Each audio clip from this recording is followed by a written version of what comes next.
Hi, everyone, and welcome to our Valentine's Day one-shot. We are so glad you're here to join us.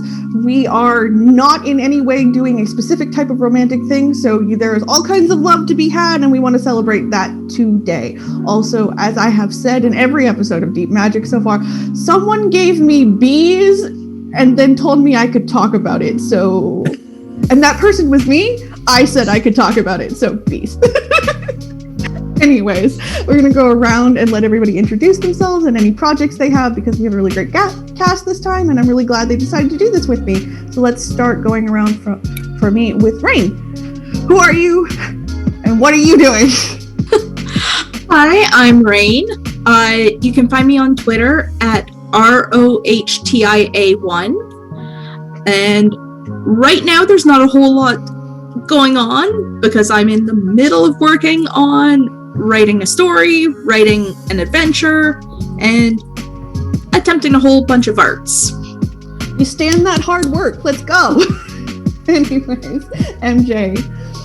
Hey, I'm MJ Bradley Lestrange. I am a podcaster for the Certain Point of View Network. You can find all of my podcasts on cpov.com. Awesome. John. Hi, I'm John Lestrange. You can find me mostly on TikTok as the History Wizard, where I spend most of my time because there are a lot of people and they say a lot of dumb/smart things, and I have to respond to it. You can also find my podcast, Story, where I talk about genocide studies and genocide in general on Spotify. I'm part of the That's Not Canon podcasting network. Ooh, and both of them on podcasts are awesome. I say from a perspective of someone who has binged them. I'm not sorry. I'm just not sorry. Velvet. Dark greetings, everyone. Thank you for joining us for our one-shot. I am Velvet Fair. You can find me pretty much everywhere on the interwebs at OG Brown Sugar. Right now, you can mostly find me on the Stories of a Broken Sun and Flight Risk podcasts, and Friday evenings on the Critical Misses Twitch channel for the Twilight Road stream. Awesome. And Velvet, if you haven't followed Velvet yet, go do that and then just flail with them on Twitter all day. Like, it'll make your life better. Corey. I'm Corey, or Unconscious Celestial, on pretty much every piece of media out there.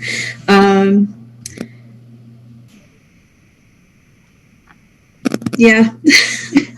Corey sometimes streams, and Corey has been on a lot of one-shots and various guest opportunities with me, so, go love on her and bother her to stream some more, because she used to do really cool art things. And Paradox. Hi, I'm Paradox, and I don't have anything that's associated with that name anywhere. Not ever. But I just got promoted to Staff Sergeant.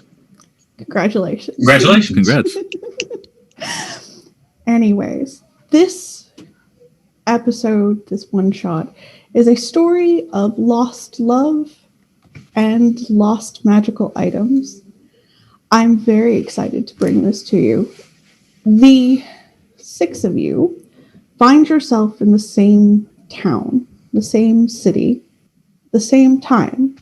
Now, none of you know that this has happened to you so far. You're going about your business as normal, as children of gods do, in which, I mean, you're going about your business trying your best to not catch the ire of fate and have to do things, which is the normal proposition for most Scions. In your head, you feel the whoosh of air. You taste sweet honey on your tongue. You feel the sweet breeze of spring pass through the town, despite the fact that it is absolutely not spring now. And you hear in your head the voice of your parent. You are in danger. And you must find the bow. In your head, there is a path laid out before you, and people seem to become like ghosts around you. It is a glowing arrow leading you to a central square of the town. What do you choose to do? I turn to Fred and say, shit. Fred would laugh and say, but maybe this time. No, probably not. But maybe? I mean, they might be assholes, but they don't lie to us about danger. That's true. All right. Okay. I guess we're going. All right. What do the rest of you do? What are the rest of you doing as this happens?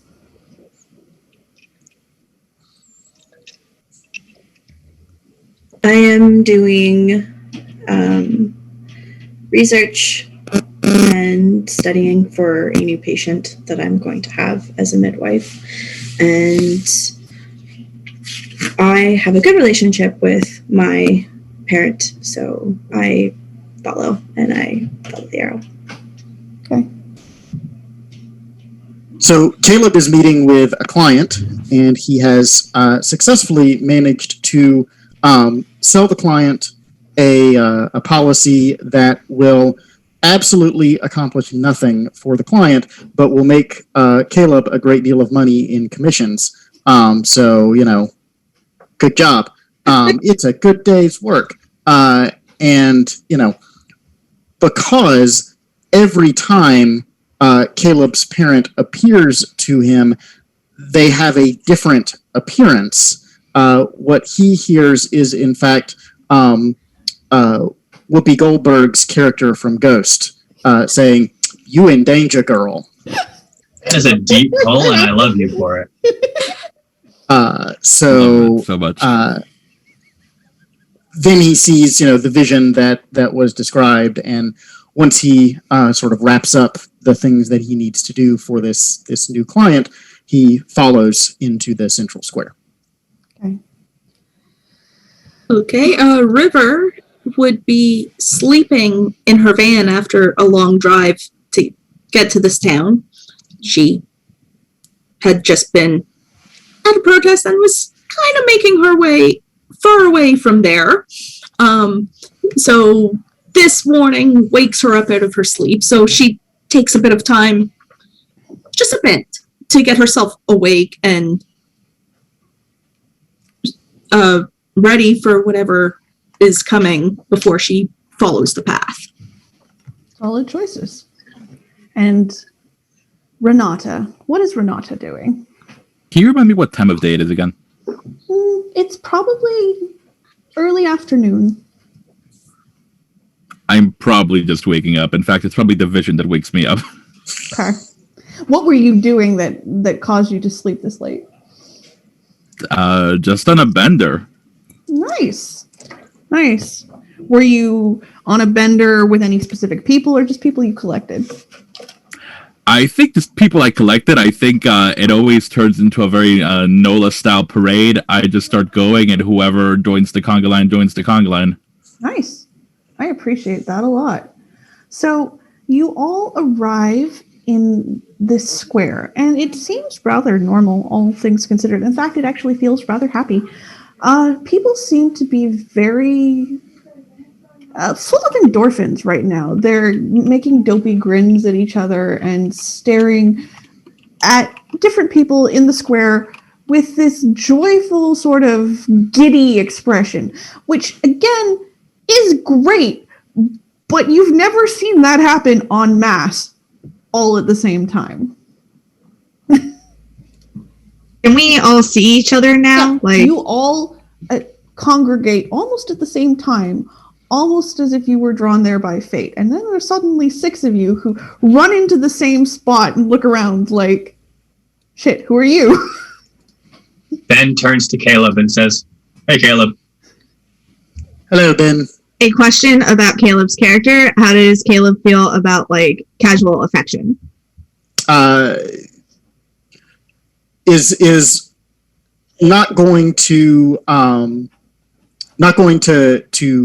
say no, like not going to pull away, but also isn't going to reciprocate very, very strongly. Okay, I feel like Frid would know that it's not really Caleb's thing, so I feel like they would have like a secret high five or handshake or something. Yeah. So, So I feel like Frid would initiate that and be like, Caleb! Hello, Fred. All right. And as you're all greeting each other, I need everybody to roll your stamina. And you're Just going to plain stamina. Just stamina. What type of dice are we rolling? D10? It's D10s. Your D10. successes are greater than 7 in this game at all times. Your 10s still count for 2. Your 1s still cancel out a success. And we roll as many dice as we have pips. Yes. Great. And if you have any epic dots of those attributes, they count as auto successes. They just work. Then I have 3 successes, 2 auto and 1 organic. Okay. That is, I don't know how you're going to handle the spec. This was a lot of successes. This one. Nice. Yeah, I know. 2 for Caleb. Okay. 1 for River. Okay. 2 for Thyra. I got none. Well, all right. I'm sad.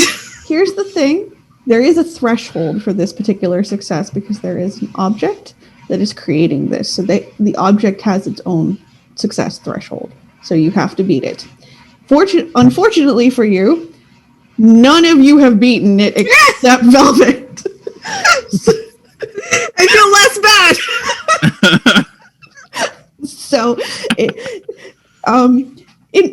on a fortunate note, this is the least problematic of the things that could happen to you today. How many successes did Velvet have? Many. All the successes. I believe sorry, did you both have 3? I had 3, yes. I had 1.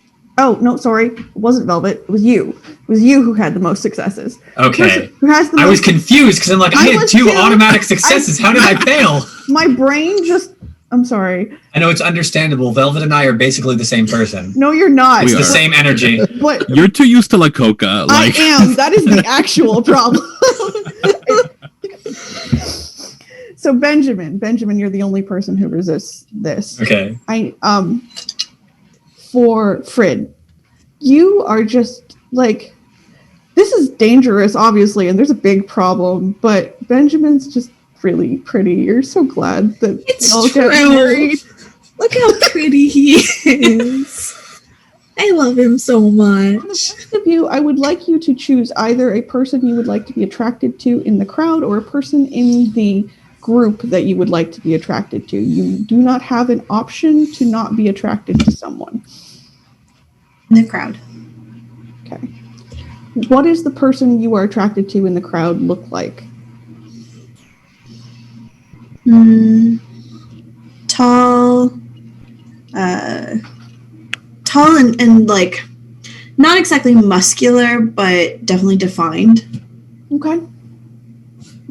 Male, female, they're Undefined. Undefined. Caleb is also attracted to Benjamin. I already knew this, but it's nice to get confirmation independent of my suspicions. Why do they say the quiet parts out loud?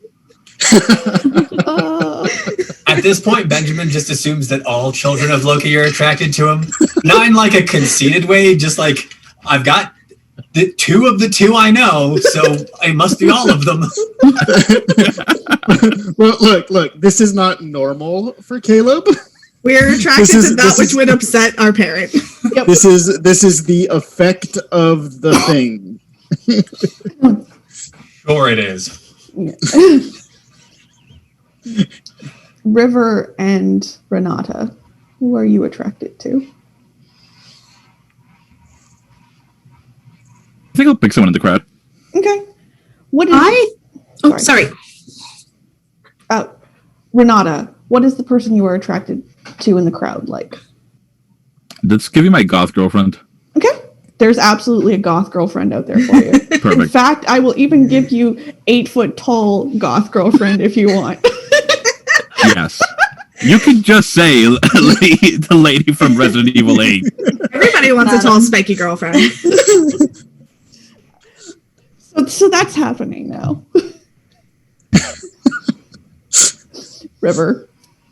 I think River would be attracted to Thera. Okay. Excellent. For those of you who have been hit by this effect, it is a feeling of complete giddiness. It is a feeling that makes you sort of reckless in a way, but not in a way you couldn't push past with the expenditure of abilities or willpower to like refocus yourself. Benjamin, you do not know what these people are giggling about. Now everybody in your circle is also giggling. It's very strange. Benjamin is going to facepalm. And I'm going to... I want to try and determine the source of the magical effect if possible. Absolutely. So what I will have you do is roll me your intelligence in occult. Difficulty in Scion is always 7, so you don't have to worry about that. Okay.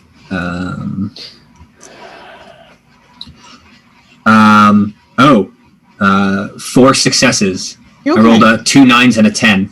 Excellent. Nice. Whatever is going on here is likely a god power that impacts a vast swath of space here. Because it's not just impacting your little group, because you can look around the square and everybody is really giggly. There's no depressed people in this square. It's very odd. Do I have any indication on, like, where? You can smell that same, like, flowers of spring and taste the honey when you look into it. Okay. I mean, Benjamin trusts his wife to have her shit together, so I'm just gonna... At that point, knowledge in hand, he's just gonna wait to see if, like, his new companions can collect their shit. Frida's definitely just like hugging Benjamin, just being like, Yep. "You're so tall. Yep. I love that you're tall." I love you too, sweetie. As you are all distracted by this sense of euphoria and giddy love, new love, actually, that sense of possibility that happens with a crush, with all the possibilities are relevant in this relationship still. A parrot lands on Renata. It is a red parrot, and it just stares at Renata like, why? Crack-brained bird. Exactly. It goes, danger! Danger! Yeah. We got that message. Got anything new for me? The parrot looks around, flies over to a small alleyway, lands, and turns into a woman. Sweetie, everyone, can we focus? If you But would your like, beard Okay. is so soft. Okay, he's asked us to focus. Let's bring it in. Right.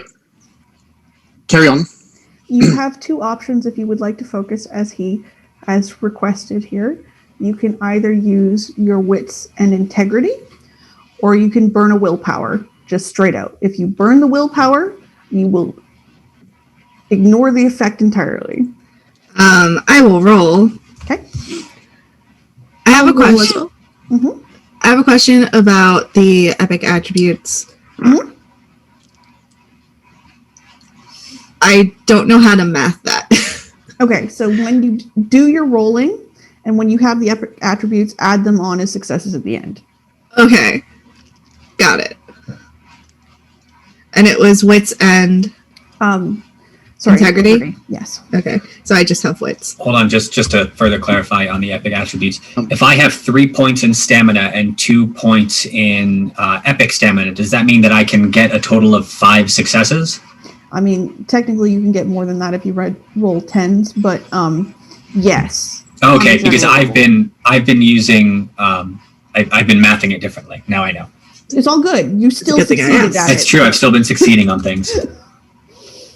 So it wouldn't have changed the outcome if it was more.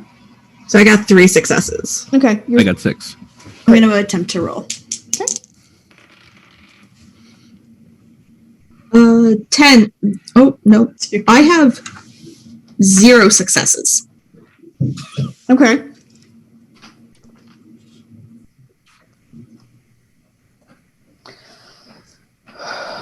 Okay. 1 second. It's all I- good.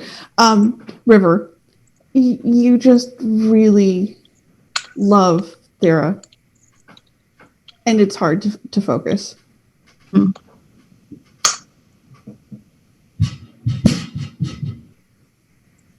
Everyone 3 else is successes. great. Everyone who's 3 and above has overcome this effect again, and you still feel the lingering effects of that euphoria dying off, but you know it was something outside of yourself now. Do we I only recognize? have 2, so Do I'm we still, recognize the like- bird woman? You can attempt to recognize the bird woman. None of you have met the bird woman before, though. What do I roll to attempt to recognize the bird woman? More intelligence and occult. Ooh, I'm good at that. Okay. Oh, I I'm have good that. at one of those. I have 1 success. Okay. I have a question. If we have occult marked off as one of our like starred abilities, Mhm. how does that play into us rolling? There's multiple ways to handle this. How do I want to handle this? I will lower your threshold for this, so it's a 6 for you, so you can get more Okay. successes that way. I got 3 successes. So we lowered it to a 6 for me. Yes. I have. Oh, then 7, 1, 8, 2. 9. I got 9 successes. Okay. Damn. That's 5. Very occulty. Okay. Is that everybody who rolls who wanted to? Yes, Did you get my 5? I did. Okay. Okay. 1 success. This is some occult supernatural shit, and since you're gods, it's probably something to do with that. Yep. For the 3 successes, this is definitely either someone's creature, or someone's follower, or someone's guide.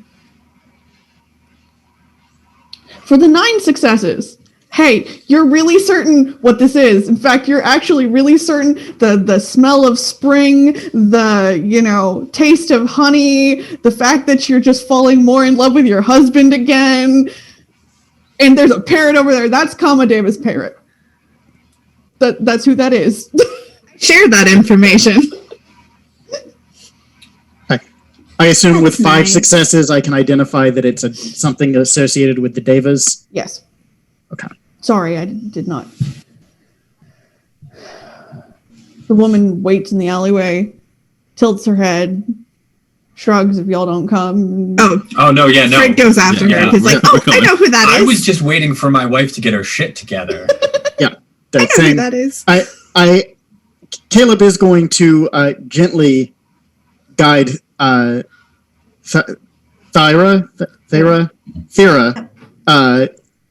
along with the group, because clearly she's not quite getting it. So come along. We'll be back. Thera's being guided along, I will follow. Yep. There's a little train at the end of this. But I love you. I promise it's fine. We'll be back. You can profess your love to them later. The lady farther into the alleyway, where it's less visible to every mortal that might see you, goes, welcome. I'm here to present my lord's problem to you. Okay. Go on. I am Lakshmi, servant I'm Ben. of Kamadeva, Lord of Desire. And call me Kay. Kay, it's charming to meet all of you. You were simply the closest Scions we could contact in this situation. However, given the makeup, I am pleased with what we have managed to put together on such short notice. Lord Kama's bow has been stolen and is now free in the world to impact mortals as it will. Oh shit. Is that why everyone's all giddy? Yes. Yeah. Yes. This is the tamest of the effects that Kamadeva's bow might inspire in a mortal, or in a Scion for that matter. It is a magical artifact that belongs in his possession and needs to be returned to him if we don't wish to continue infecting the world with unwanted desire. At what point? How long do we have before this desire turns violent? Because it always does. We know the score. People are going to start dying at some point. So how long do I have? You're such a pessimist. I'm a realist, sweetie. It's God. Someone's going to die. Pauses, and she's like, it's not the violence I would worry about. It's the hallucinations from the lack of sleep. Oh. I'm a little confused. Is this a bad thing? Yes. Right. Very much so. Got it. Very well. We Caleb, when was the last time you slept? What week is it? It's actually the 6th week of the year 2021. It's been weeks. I'm worried about you. I mean, given your dad, I don't think he sleeps either. That's true, but like, Lakshmi looks between you. I care more about Caleb. Fortunately, we are aware that this bow is a recent theft. And so, whatever, she looks at Caleb, your problem is, it's your own. Ben is actually cracking up right now. Be nice. I am being nice. They made a joke. Thera and River, I need you to roll me your stamina again.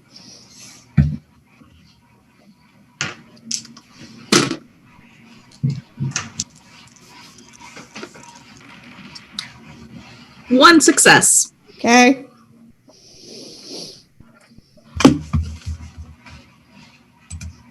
What is a success again? 7+. A 1. Great. Both of you. Well, River, you just never want to be parted from Thera now. Now that you've met her, she's just the best person you've ever seen in your life. It's really like you're so glad you found her. Thera, that person out on the square, and the tall and awesomeness. it'd be really nice to go back to your mortal life and not have to deal with all this god shit anymore and parrot women in alleyways. Okay, but agree though.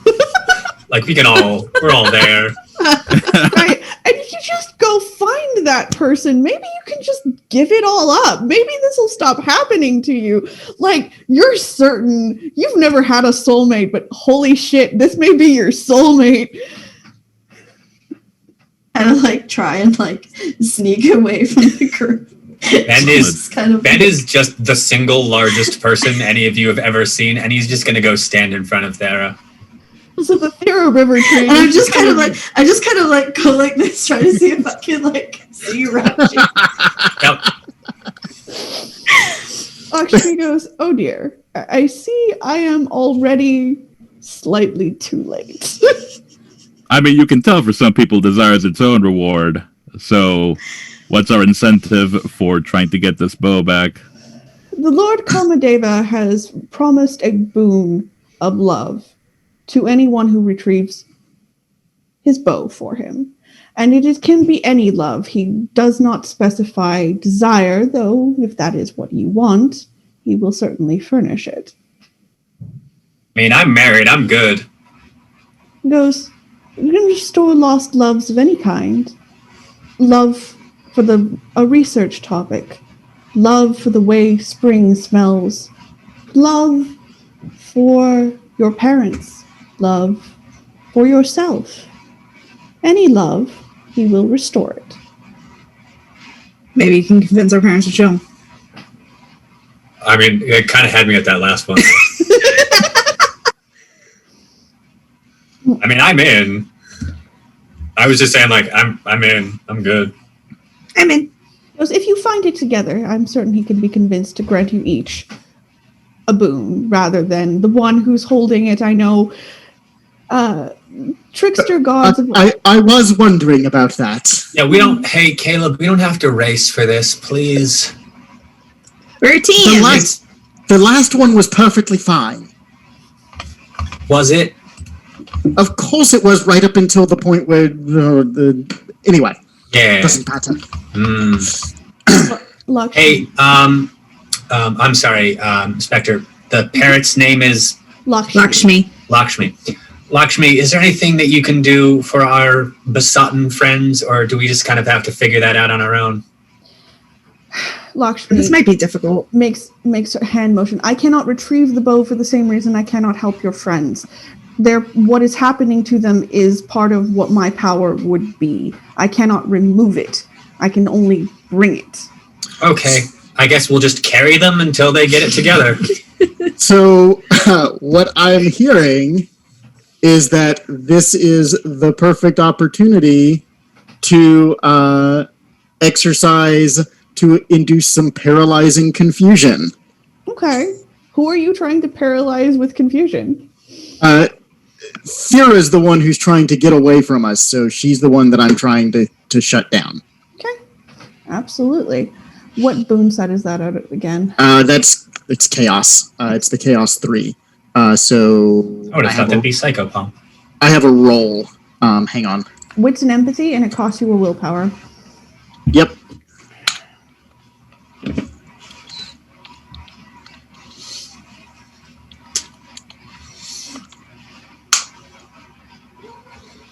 Thera, you are 4 successes. Thera, please roll me your wits, integrity, and legend. Sorry, willpower, integrity, and legend. Willpower, okay. Yeah. You get a chance to resist it because you should all be of equal legend here. Had 4... Sorry, willpower, legend. And integrity. Okay. For going forward and for the audience, mortals will not have a chance to resist these rolls. They simply happen to them. But any other gods that you happen to be running into will have opportunities to resist godly powers. Oh, I can't mark this character sheet. I need to grab a piece of paper so I can note what I've spent. While this is happening, River's kind of hanging off of Thera's arm, whispering in her ear. Aww. How many successes was that? Out of all that dice, too. Okay, it still goes off. So what happens under paralyzing confusion is this boon turns a person's rational thoughts into seething, chaotic noise. The victim freezes in place, suddenly unable to think, speak, or act. They're unaware of what's going on around them and have no memories of the moments before or after the use of this boon. This effect lasts for a number of actions equal to the successes on the activation rolls, and it erases the victim's memory for an equal amount of time before the roll. So you freeze in place for a moment, and then you can't remember how you got in this alley. But you also don't remember being in love with the tall, beautiful person.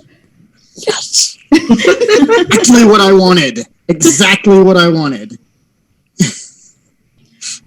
There's also a woman just that you have no idea how she got there. What happened? Why? God stuff. Oh, okay. Yeah. We'll fill you in a bit. Okay. So River is just hanging on you, whispering sweet nothings in your ear. Hi. Can I help you? God stuff. We'll explain it in a bit. That's also God stuff. She just River's kind of nice. pats- It's okay.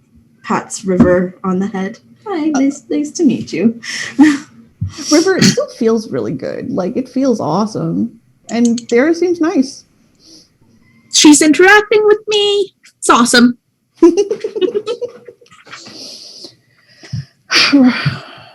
Lakshmi goes, well, that makes this slightly more able to succeed. I have faith in all of you. I do. I promise that... You don't sound like you have faith in all of us.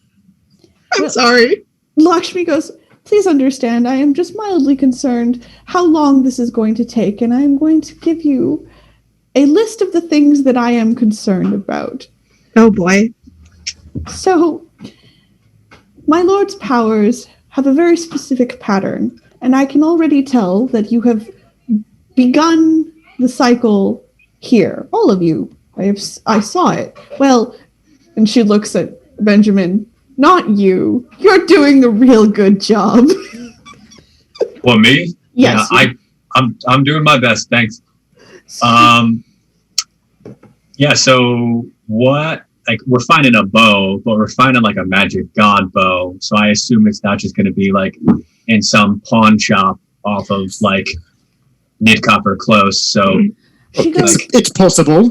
The only thing I can tell you, because I do not know who has stolen this bow from my lord, otherwise I would simply track them down, that there are more than one way to find those you have disagreements with. However, since I do not know whom I have a disagreement with, I cannot find them. So the best way I can tell you is to track the symptoms of the bow, but it will be dangerous to do so. And this is why I'm going to tell you what they are so you know what you're looking at. The first symptom is attraction expressed through the eyes. It's a giddy, euphoric feeling, like your first crush. Actually, it's quite fun. Have a hit of it every once in a while. And she giggles. right, how I feel about my wife. I got you. Right. The second one is intense attachment in the mind. And for those of you in love, it will feel fairly normal, but for those of you who are not, it will feel like falling in love over and over and over again. Right, how I feel about my wife. Gotcha. The third one is determination, where you desire the person so much that you create a plan and you're going to do something about it. Which Right, how I feel about Benjamin's wife. That's weird. You're related. I get that we're doing a bit now, but you are related. Dislike. The fourth one is loss of sleep, which isn't necessarily a problem for the gods impacted by it, but the mortals begin to hallucinate fairly quickly. The next one is emaciation, where you forget to eat because you are so in love. That has never happened to you. Not how I feel about my wife. I don't skip meals. You can tell. Awkward.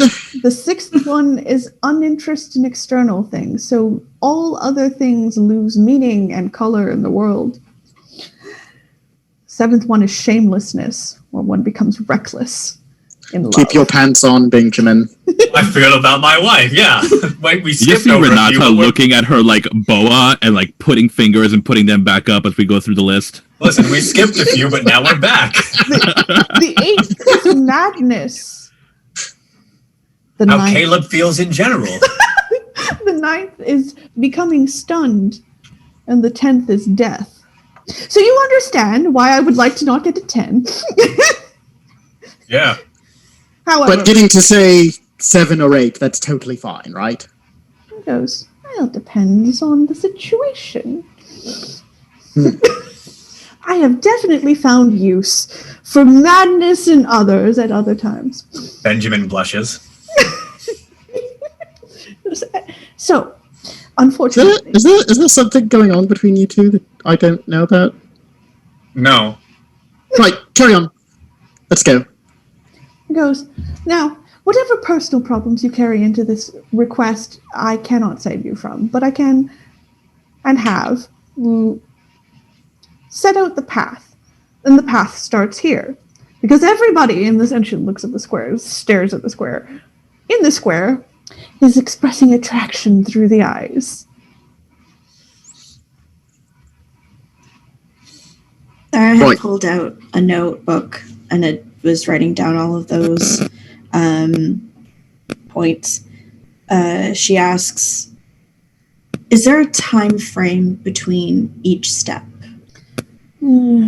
She goes, I would not say if the possessor of the bow is not of godly descent that it would be very long, but it would depend on how much power the person who has stolen this bow has to contain it. So I cannot give you a clear-cut idea of this. This other thing I need to warn you about is the arrows. Because what would a bow be without arrows? A stick. Stick in a string. The stick. Right. So this particular bow is made out of sugarcane and flowers and strung with bees. So it's not your usual bow, but it also has 5 arrows that one can be shot. That can be shot. It has the Aravinda, the Ashoka, the Kyuta, the Nava Malika, the Nilo Tapala. Sorry. The first arrow is aimed at the heart, and it causes initial excitement and youthful cheerfulness. The second arrow is aimed at the lips, and it causes one to cry out of this excitement. The third is aimed at the head and the brain, and it makes one lose their mind, go crazy with love. The fourth arrow is aimed at the eyes, and it makes you see things. The fifth arrow is basically designed to hit you anywhere, because the target is meant to be absorbed with love. So, you also may have problems if the person who has stolen this bow can wield it. Right. So it sounds like... Find the thief, find the bow. Right. Save the cheerleader, save the world. Right. No cheerleaders involved. Not like that other time.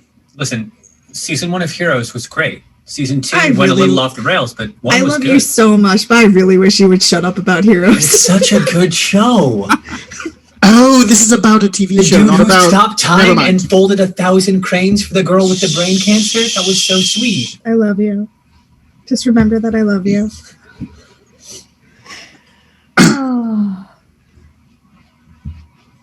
So, Lakshmi goes, unfortunately, I have no other information for you. What I can do now, you can do, if not as well as me, better than me. You are gods, and I am not. I mean, I'm not a bird. Like, I can't fly. That's pretty cool. Don't sell yourself short. She goes, I am normally one of a pair that draws my lord's chariot. I mean, That's we so could probably cool. arrange for you to fly, Benjamin, if you really wanted. After we do this, then yeah. Right. You did tell me once that if I'm a bird, you're a bird. Fuck it, let's be birds. Lakshmi goes, I do have access to a particular animal purview. Do you wish to be parrots? Do we? No. No. Thank you for the offer. It is very most gracious. Should have offered lovebirds instead of parrots. Unfortunately, Can talk to animals. I have that purview. fortunately, I am a parrot, and so therefore my ability to turn back and forth is exclusively parrot-based. As are all of the all things in their proper place. Right. Anyway, so where was the bow stolen from? Do you know? Goes, that is a less relevant question, and it was not on this plane of Earth.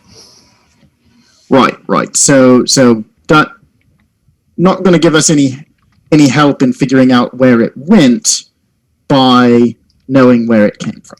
It was stolen while my lord slept. Which, So, like, it was stolen from the overworld. she goes, are you aware of places of muddled existence in this world? They're called terra incognita. Yes, terra incognita. Right. There's That's what we used to call Australia. Yeah. She goes, well, the mortals called Australia that. It was always very physically in this plane. However, sometimes mortal places get entangled with immortal places, and then mortals find it very difficult to get into them. The Garden of the Hesperides is like this. I'm trying to think. There is a library that belongs to one of the lower, well beneath the ocean, so far that only the most powerful Scions can get down to it because the pressure is so great. Things that have a difficulty to enter and then create their own mystical space. Thus my lord rested. So what I'm hearing is that the thief was someone who they're not messing around, right? This is Right. someone who one of them could go toe to toe with 6 of us. Yes, possibly. Good to know. That's exactly what I wanted to know. Right. He goes, but the thief themselves, I do not know. There are mortals who can access such spaces, if wholly on sheer stubbornness and insanity. Stubbornness and insanity. I know exactly who we need to talk to. I don't like the sound of that. I'm going to be honest with you. Neither do I. He goes, unfortunately, I have now given you all the gifts of knowledge that I have been asked and permitted to give you. So unless there is something more, I will take my leave. Oh, thanks for your help. We're going to go find a bow. She looks around. She goes, I don't suppose I can convince you all to turn around, can I? Yeah, sure. If you ask us nicely, then yeah. Yeah, Ben's already turned around. Excellent. Please turn around unless you want to be eternally fated to me for some particular reason. All right.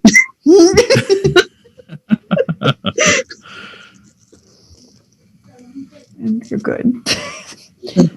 For the audience purposes, fate has an ability to bind people together should you witness acts of godly power. This happens to both Scions and mortals equally. The more fate bound you get, the more fate gets to spend your XP.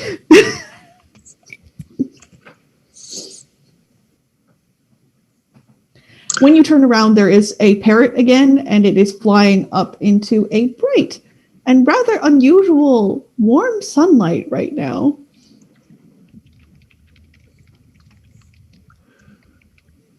River's not even really paying attention to that. She tucks Thera's hair behind her ear.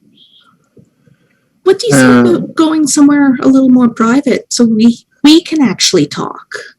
River. Friend. Hi. Hi. We're all going to go somewhere together, okay?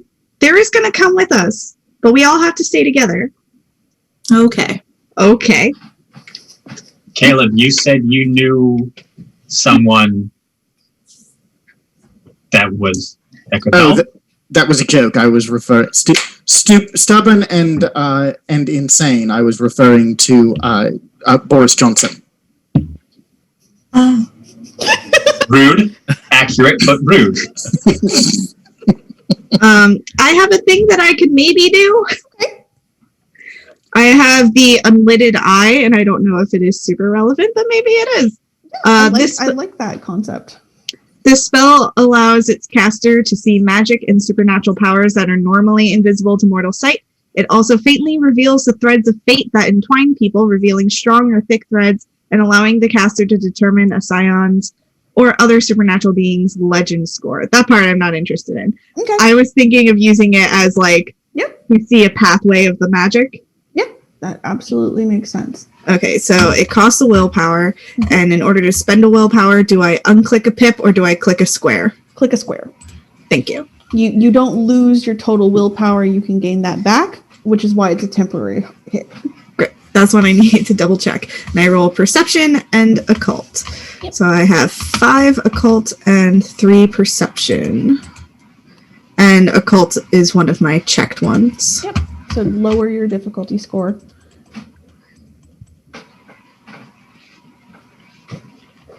There's only 2 successes. Okay. Still some successes. So you can see a faint arrow in the air, and it has the scent of flowers on it. This particular arrow has the scent of something specific.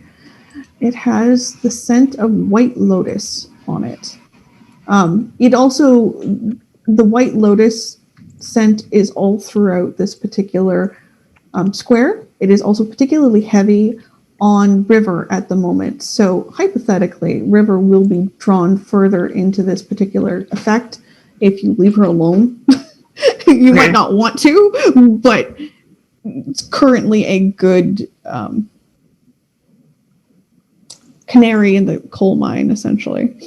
Also, you can see the real obvious shit, too. You and Benjamin have a strong connection, and both of you have a strong connection to Caleb, and you're not certain how you feel about that, but there's also, like, just another line of power going somewhere between the three of you, and you're like, God damn it. Okay, so anything relevant that I see, I share with the group.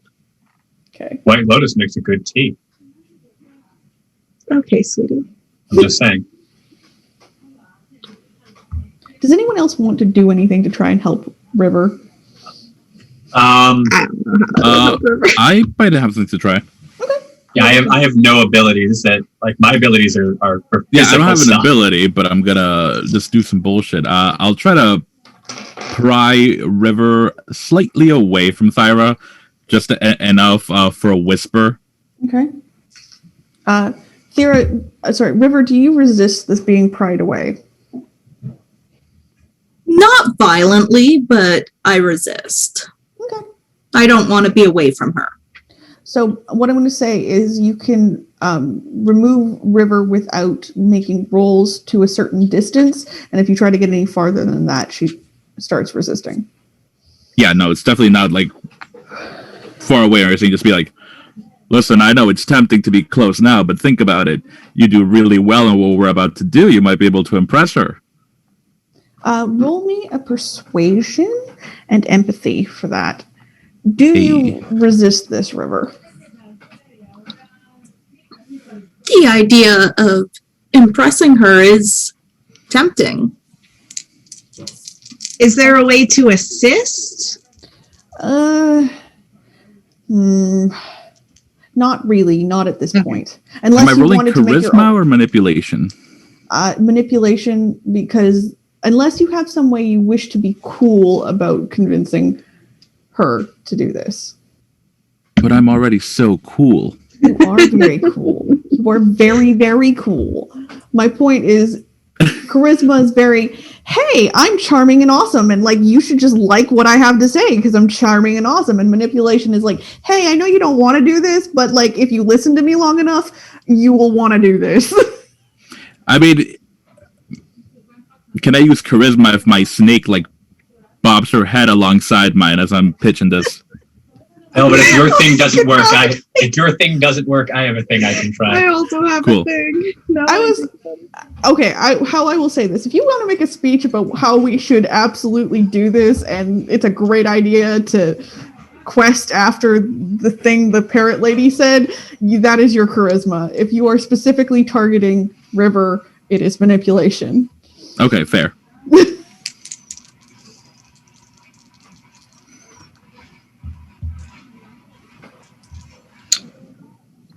That's 5. Okay. Yeah. How did you choose to do this? Manipulation or charisma? Manipulation. Okay. River.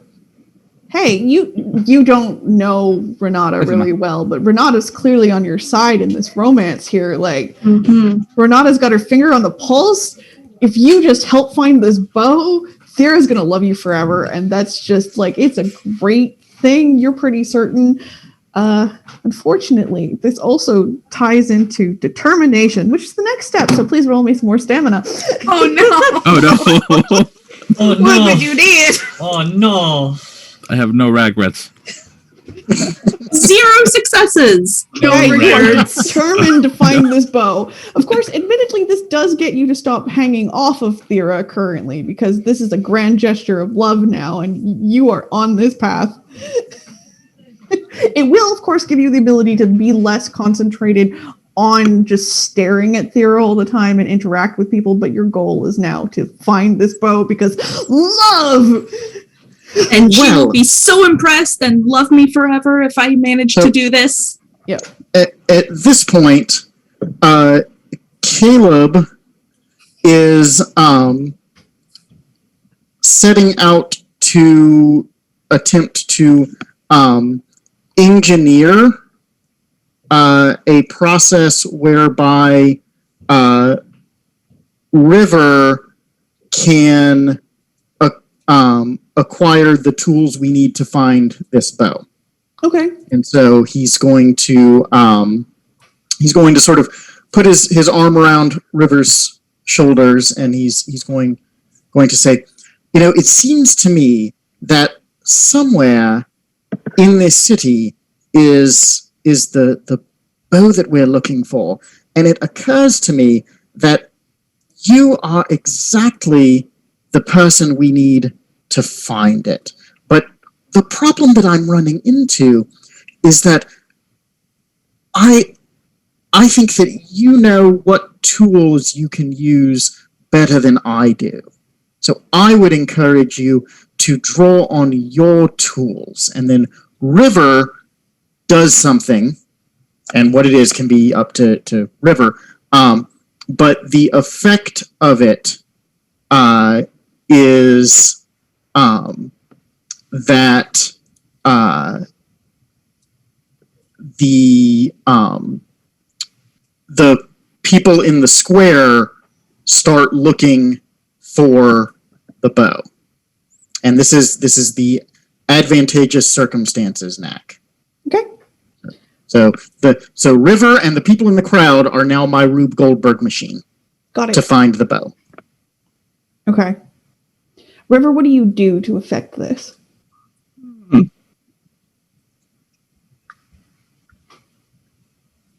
One sec, y'all. I think Thera's having audio issues. Can you hear us now? Yeah, I just needed to switch headsets. Okay, cool. Sorry.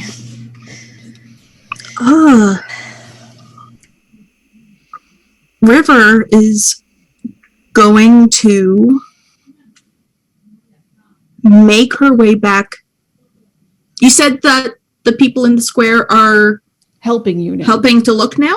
They're Okay. going to become an army of searchers. Awesome. She is going to make her way toward the square and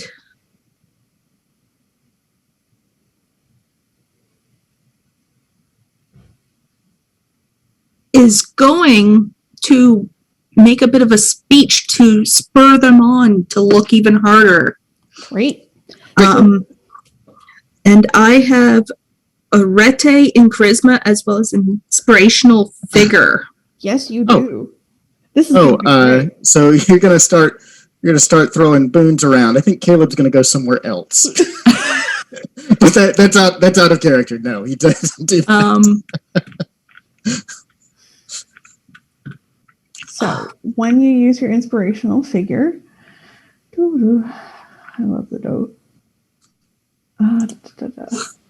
You are going to get. How many dots of arete do you have? I have 1 dot. Okay, excellent. So you get a bonus dice for this thing. Roll me your charisma and your, I believe, presence is the correct thing here. Presence. Yep. That's 2.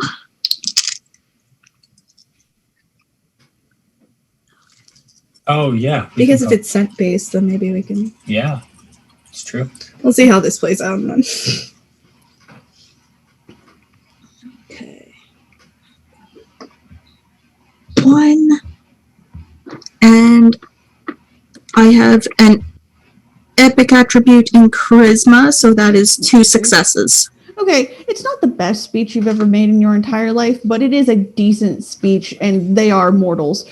So while you stand in the middle of this square and you're like, for love, we will find this bow and impress the people we have just fallen in love with. And everyone in this square who has just fallen in love with somebody else who is in this square is like, yes, this is all I have ever wanted to do with my entire life. And is just applauding, just openly. Then like, starts the slow yes, clap. yes. Yeah. This is like the scene in Gallivant, where Yeah. Gallivant inspires the zombies for love. Exactly. Thera, Caleb's watching this, and he's going, I can't believe it. My father would be so proud. Damn it. Thera, And gently pats his shoulder. There, bud. You'll be disappointing your dad come tomorrow. Thera and Renata. I mean, this is great and all, but this is also some bullshit. Like, I mean, it's definitely my kind of bullshit. right. Kira has the know-it-all knack. Would Okay. there be anything that, any trivia or anything random that I would know that might be able to help For right those now? of you with the know-it-all knack, because I know there's more than one of you who has it, gods always have rivals in general. So how they deal with their rivalry with each other is always slightly different. If you really wanted to fuck with Kamadeva for any particular reason, right, you would take away his thing that he's supposed to be in charge of and controlling it. And if you're really good at it, you'd convince someone else to do that. So then they get in trouble and you just get to sit there and go while it happens.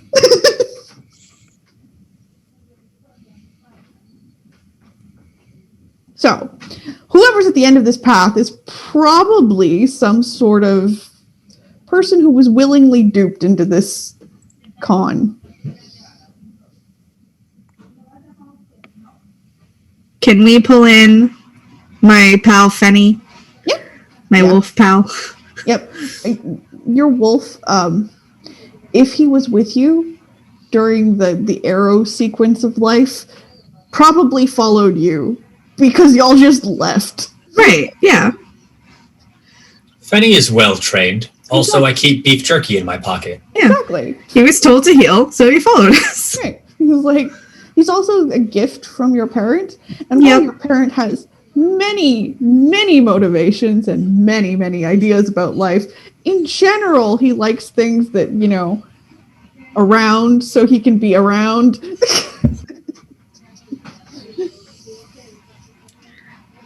I was wondering if we could utilize Fenny as like for tracking. Yep, absolutely. You can do that. He is he He's is a wolf. Yeah, exactly. Fenny definitely has a good sense of smell. He is a bit confused by the different flower scents in the air.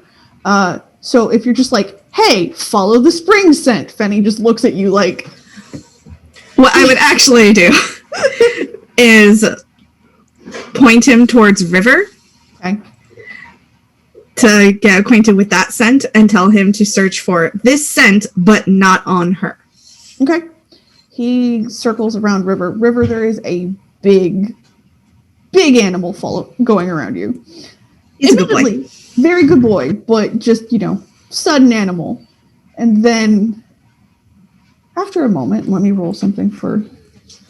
Yeah, a gray wolf's head is going to come up to like the rib cage of a full-grown adult man. Yep. Hey, big boys. Yep. He's so good. Yeah, Big they're also boy. the first animal ever domesticated. Big Nice. smart boy, though. Reed will attest that if you give me dog-shaped things, for some reason they are stupidly lucky.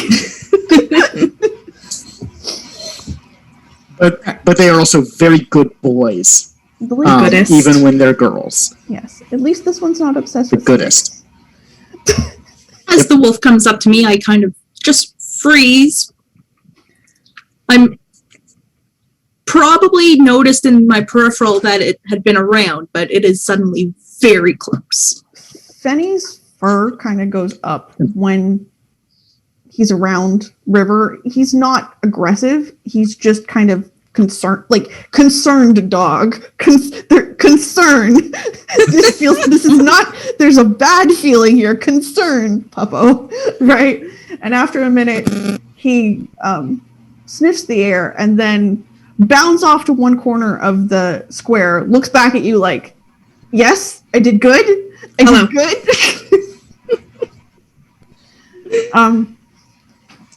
If you follow the large wolf that is just bounding through town, which also causes some alarm around the mortals not in this square. The mortals in this square are very much on the search and find and do something path right now. So they're not concerned about much of anything because grand gesture of love.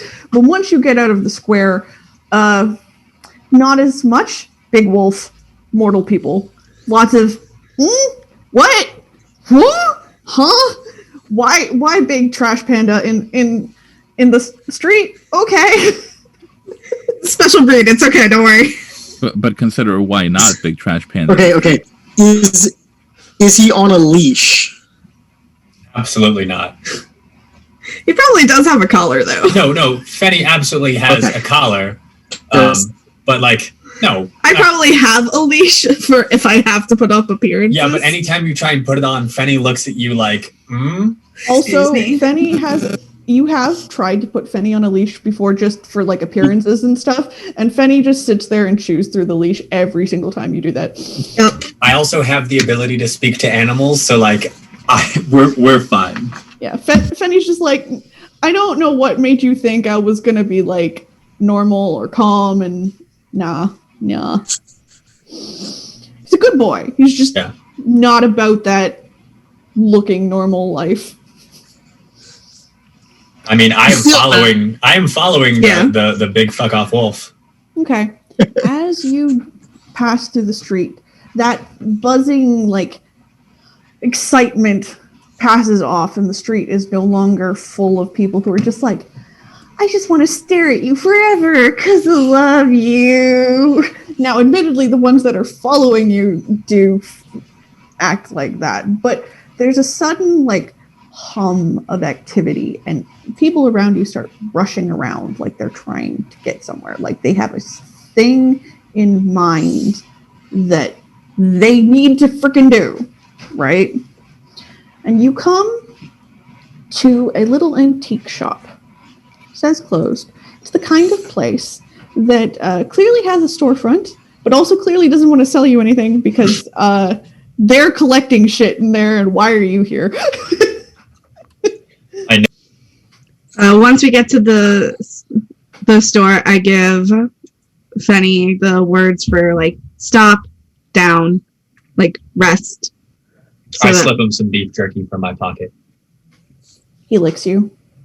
He loves you. He loves you both. He doesn't wag his tail though. He's too cool for it.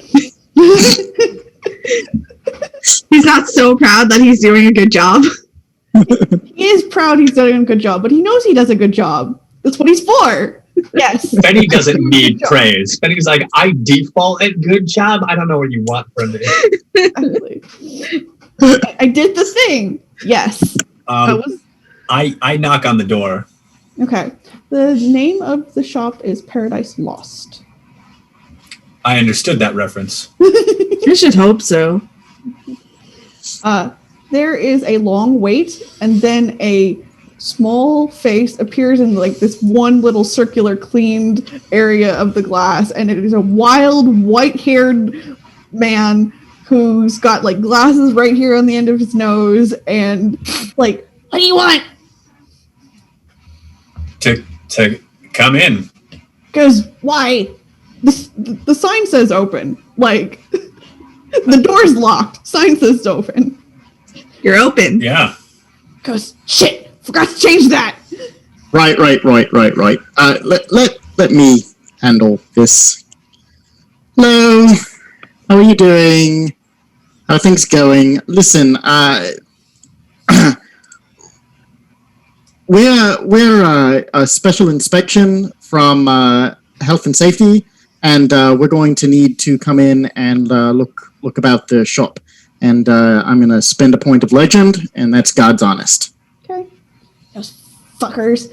I told my neighbor that you people, it's all the way it's supposed to be, but he's unlocking the door for you.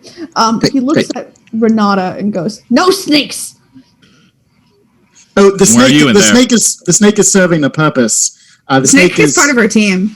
Right. The snake actually serves a very important purpose. It sniffs out the presence of rodents, and so the snake has to come in. This is a regulatory requirement. Snake has more authority than you do. Please don't help. Ben is just standing there trying to be as imposing a figure as possible. Like, I have to duck and turn sideways to get through this door. I just want that clear. He glares at all of you and he goes, well, hurry up then. And you come into this antique shop. And it is exactly the way you think it looks from the outside. There is no rhyme nor reason to how anything is organized in here. Someone clearly understands it, but the person who understands it is this very angry little bird-like man with his wispy hair and his glasses on the end of his nose. Ben nods sagely as if this all makes perfect sense. This is clearly a collection masquerading as a shop. Right. Inspector Erickson, I would appreciate it if you could go and nip up the Wickershams. And Inspector Williams, I'd like you to round about the rogering. And Inspector Stoll, you're with me. Inspector Cartwright, make sure that nothing leaves the store. And Inspector Facilier, you know your role. Thank you. He goes, what? You got it, boss. What agency you say you're from? The one that inspects your shop, sir. I see. Well, hurry up. And he goes into the back room. We'll do it as quickly as we can, sir. But certainly you'd prefer that we be thorough and only come once. He goes into the back. The scent of White Lotus is really strong in here. I am already looking around the shop trying to find this bow. Okay. Probably even before Caleb was done talking. By the way, in case you were wondering, you were given zero direction whatsoever. Those orders are utter nonsense. Yep. You're doing what you want to in here. Right. Probably they were latched onto the fridger with me part. It was like, yep.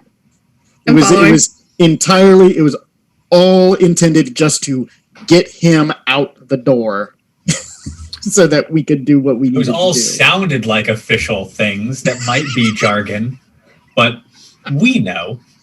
Or at least we know that Caleb's full of shit. I don't know about the rest of you, absolutely. But we know. But if I find the bow, Thera will love me. So I'm searching for it.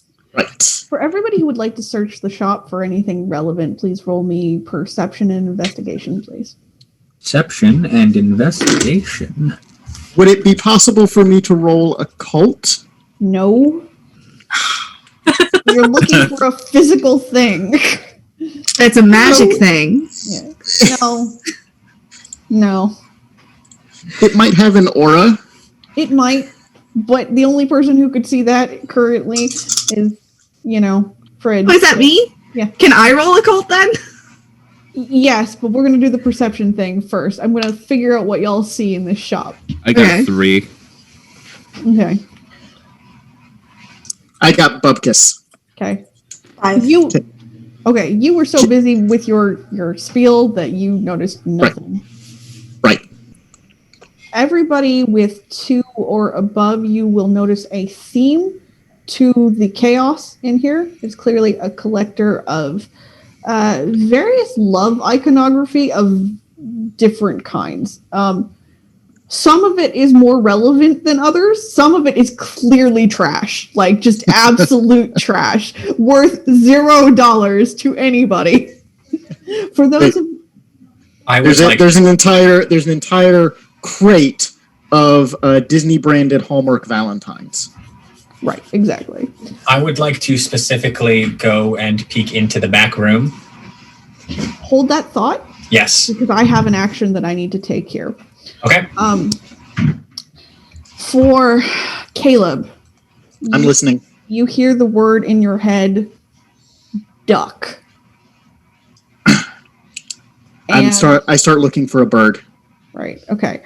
And from the back room flies an arrow directly at Benjamin. Okay. Can any of us stop it? Can I? Yeah, Do I you see can this? Okay.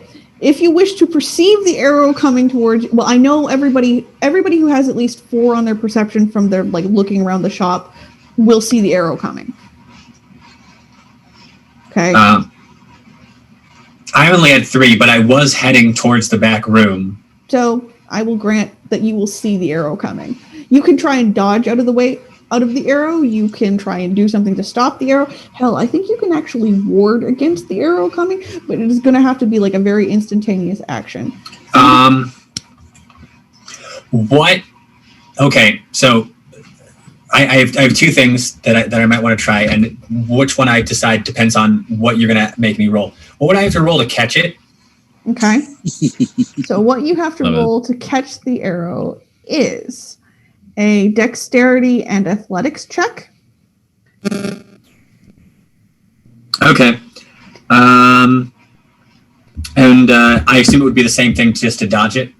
Yes, but there's also an option where you are a Scion and you can just take the arrow and stamina your way out of it. So that's So I thought of that because I have epic stamina and I just ignore 2 harm. Yeah.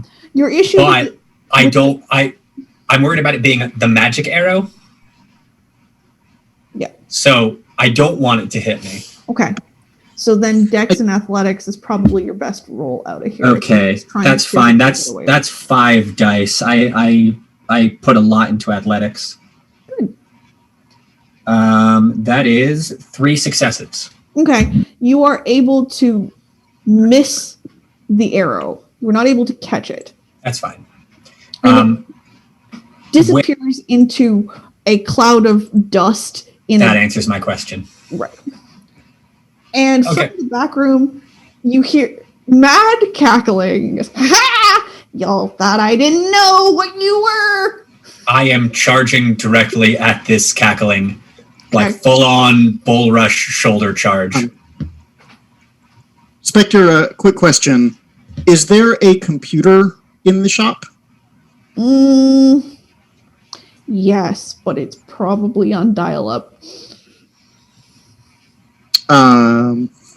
Is it turned on? Unclear. Very dusty. What would I need to roll to find out if it's turned on? Intelligence and I can't remember if there's computers on this freaking sheet or not. If there's not, there is not, but I took a specialty. Good. Use your specialty. Okay, so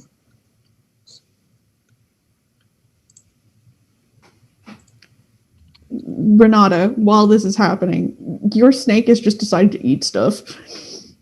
Yeah. I mean, I fully intended to let just Remedios go and take the low ground, and I'll look high. The snake is just wandering through the shop going, She be like that. So that is 4 successes on the intelligence and computers. Okay. The computer is not on, but it is functional. Okay, I turn it on, and now I own it. Okay. I'm sorry, what?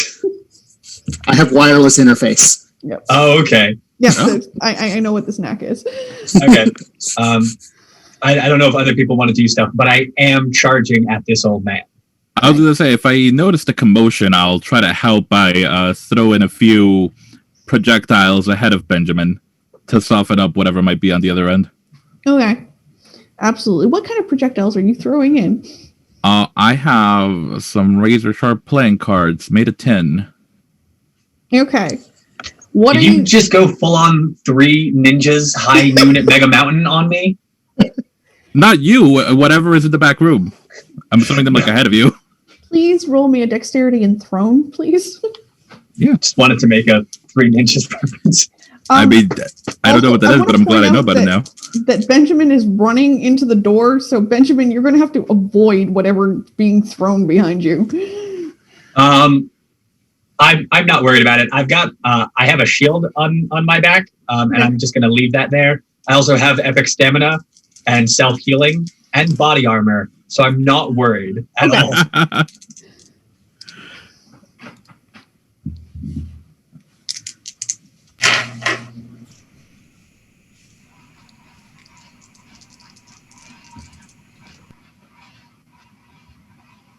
Sorry, I'm mathing. That's 7 successes? Many successes. Damn. So, actually, so here's the thing. How much soak do you actually have, Benjamin? I don't know because I didn't. That's fine. That was not included in the step-by-step for creating characters. And I asked you, and you said, I don't care. Yeah, I don't really, but this is an actual. There's too many successes on this for me to not have a thing here. So most soak for hero level characters are somewhere in the 2-3 range, which basically means 3 damage go by and you go, meh, someone hit me? I don't care. So I guess your soak is at least 2. Right, exactly. Soak, soak is so there's actually a formula. Soak is you get your stamina. For bashing and lethal, you get your stamina plus your epic stamina, and then for ag, you get your epic stamina. Okay. Well, I have 3 stamina and 2 epic stamina. Okay. So for bashing and lethal, you have 5 soak. Right. So unless you attempt to dodge these cards, you are going to take some bashing damage here from the flying cards. Hold on one second.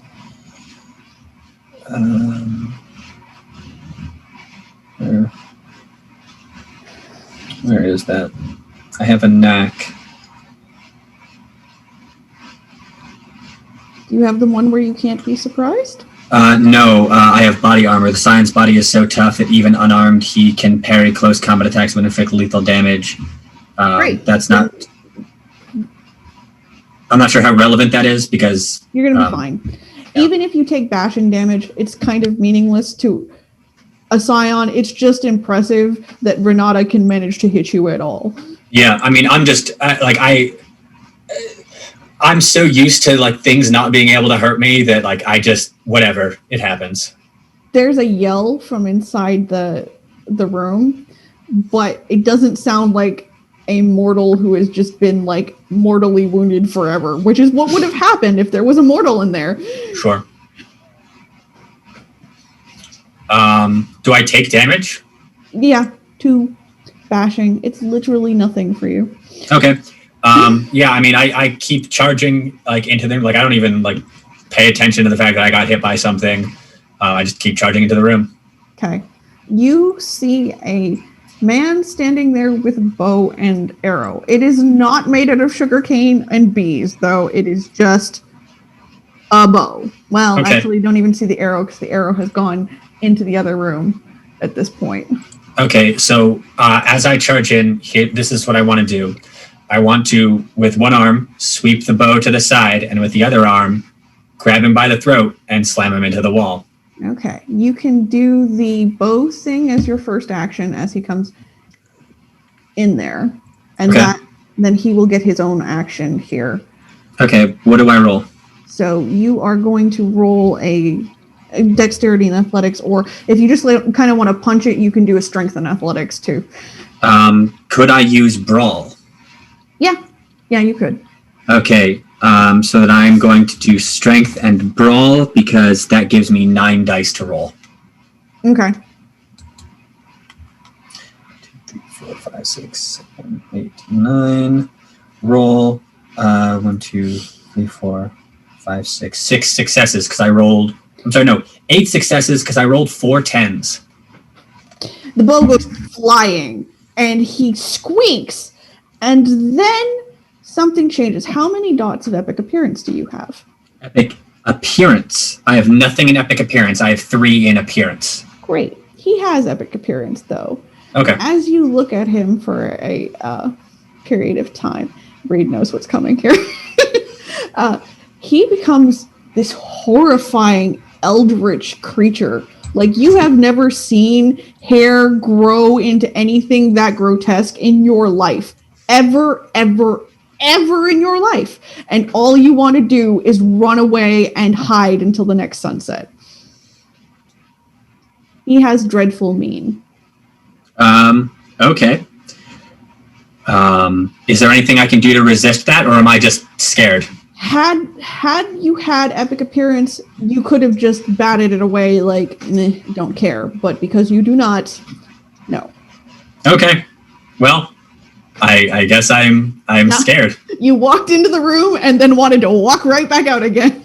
Actually, what I want to do is, on my way out, I want to use my Ring of Ward to ward the door against this specific thing. Okay. Part of me wanted to try and so I don't know if this is a thing that I can justify, because part of me wants to ward the door against him or against myself and stay in. But if he's that scary, I'm not sure that I can justify forcing myself to stay in that way.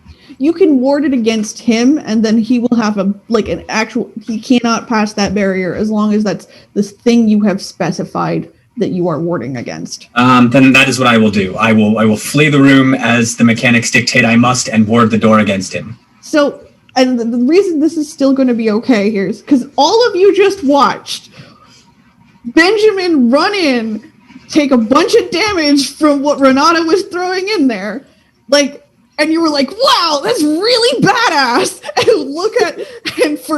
he was in there for 9 seconds.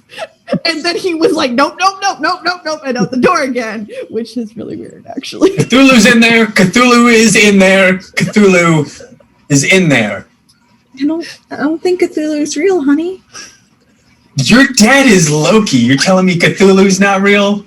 I know Caleb would know this. Caleb, that means what you were doing, he was just letting happen.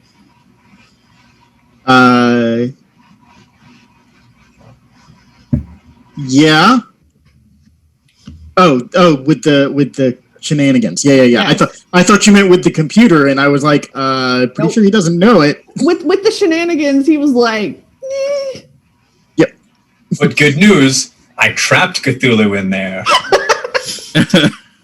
There is a bit of a thump as you see this man walk up to the door. None of you see Cthulhu. You see the man with the white hair and the glasses and the bird frame. Like, what?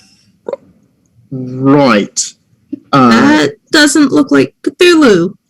Well, I suppose that it's entirely possible that what Benjamin is seeing is different from what we see.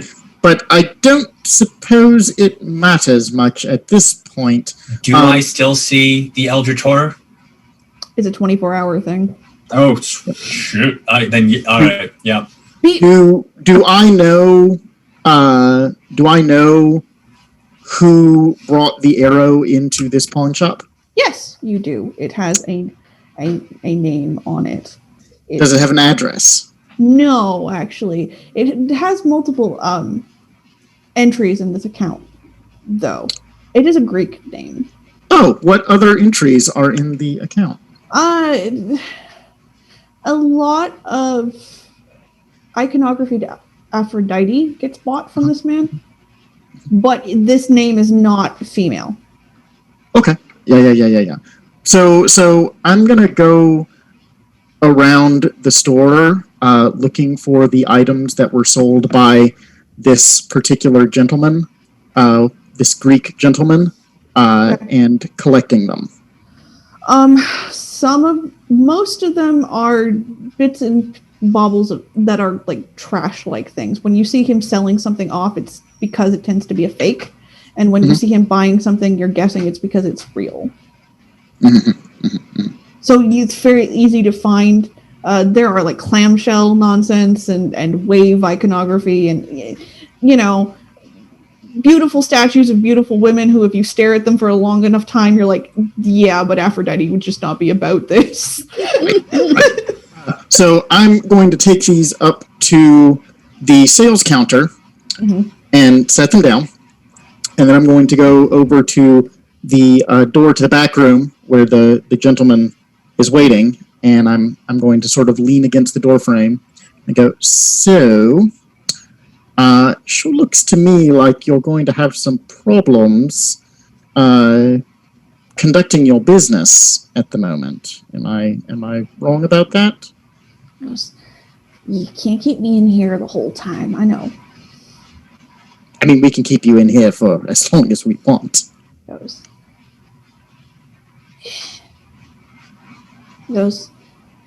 We're at a stalemate, huh? Sure sounds like it. Hold on. I have to roll for ward. Okay. Sorry, it's stamina plus fortitude, and it lasts for 1 day per each success. Okay. Ooh, per success, damn. Yeah. Ward is a good spell. Ward is good. I spent a lot of birthright points to get this dumb ring. No, that's solid. Fortitude and... What did I say? Fortitude and stamina? Yes. Okay, 1, 2, 3... Okay. Okay, I have 2 successes, so the ward will last for 2 days. Okay. Until unless I dismiss it, I guess. But he doesn't know that. No, he doesn't know how long it'll last. I'm just letting the storyteller know that this is going to last for a while. Yep, you're going to be frightened for a bit, and this ward is going to last for a while. So he's stuck in there, and you're stuck out there. I am standing just off my wife's left shoulder behind her because she will protect me. Yes. If it's any aid to Caleb spiel, I'd like to not be close, but in view, feeding just various knickknacks to my snake. Just, hey, stop that. I told you, no snakes in here. The snake stays. You get no say in that. He goes, well, I got a different problem. I don't know what to do why I fired that bow. I'm sorry, what? I don't have any idea why I fired that bow. Well, that makes what you did even more rude. Frid. Yes. You want to use unlidded eye here? What was that? Can you repeat? You want to use unlidded eye here? Would I have to spend another willpower? Okay. Yeah, fuck it.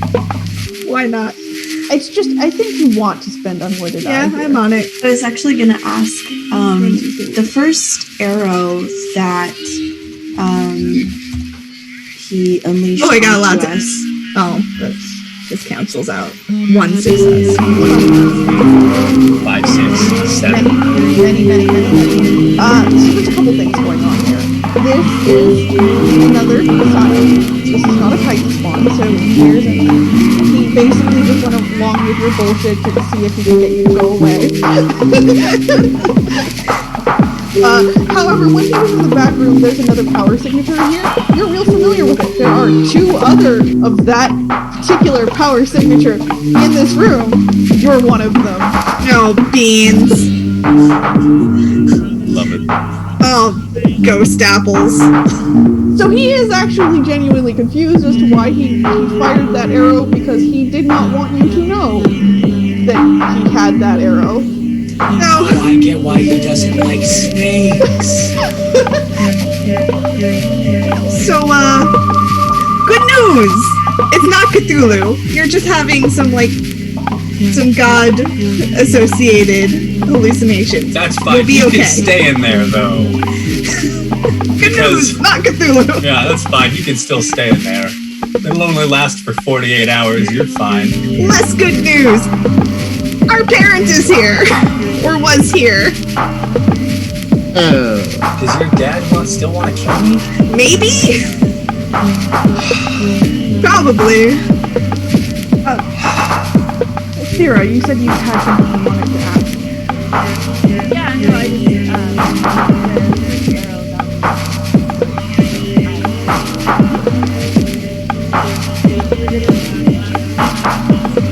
No. I want to.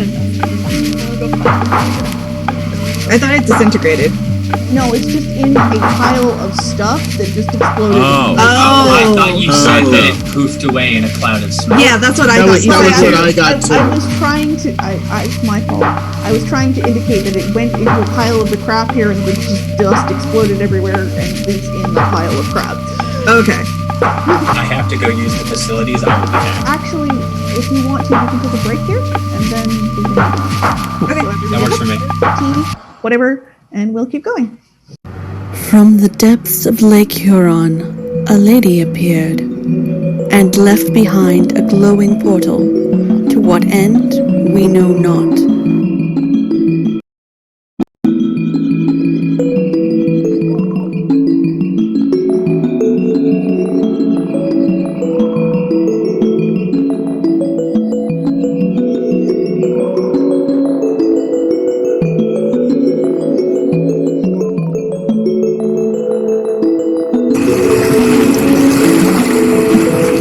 Our kingdom still echoes with summer in the right light, in the right space. But now, something has changed.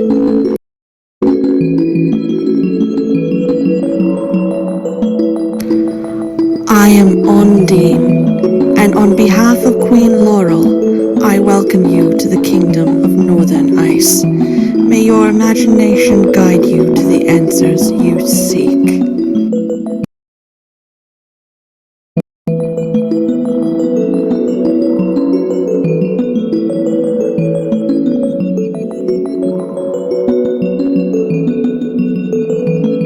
Watch for our cast announcement coming soon. Follow along with us at Arc of the Dragon on Twitter. Deep Magic, coming soon to twitch.tv/Archives of the Dragon.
Hi, everyone, and welcome back to Loki's trying to kill my boyfriend or my husband.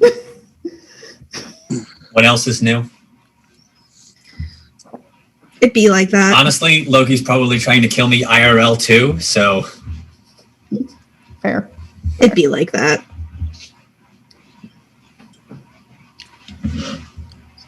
So, your trapped Scion in the other room is like, so this is awkward. Hi. Also, my arrow's out there, which I was looking for it.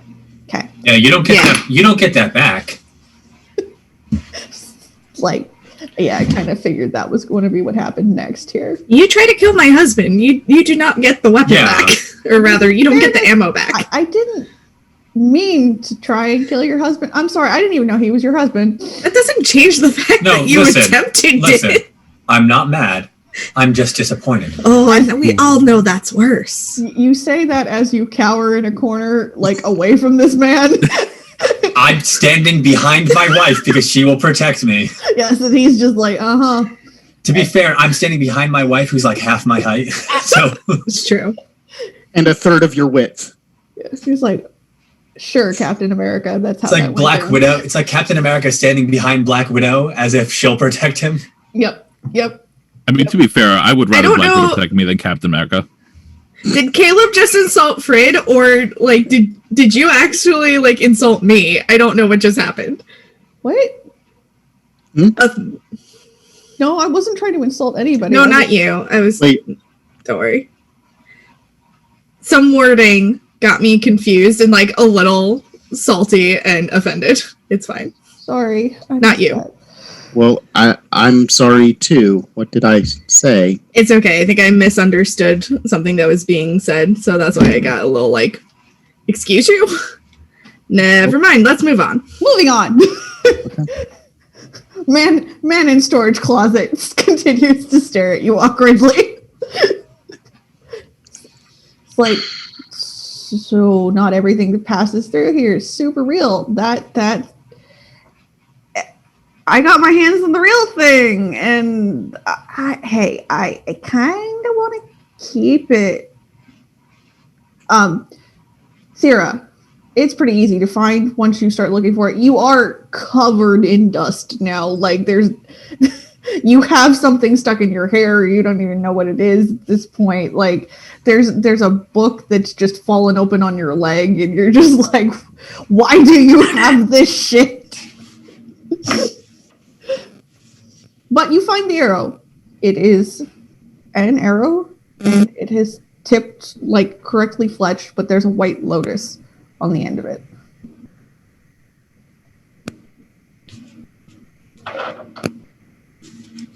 Do I know if it's one of the bows or one of the arrows that we're looking for?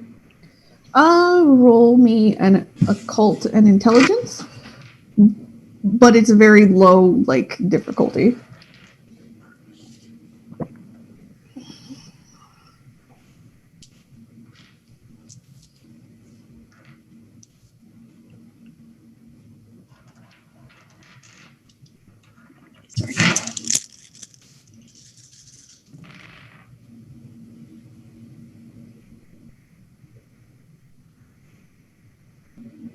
Five. Okay. Yeah, this is definitely the bow. It has that thrum. You can taste honey on your lips when you pick it up.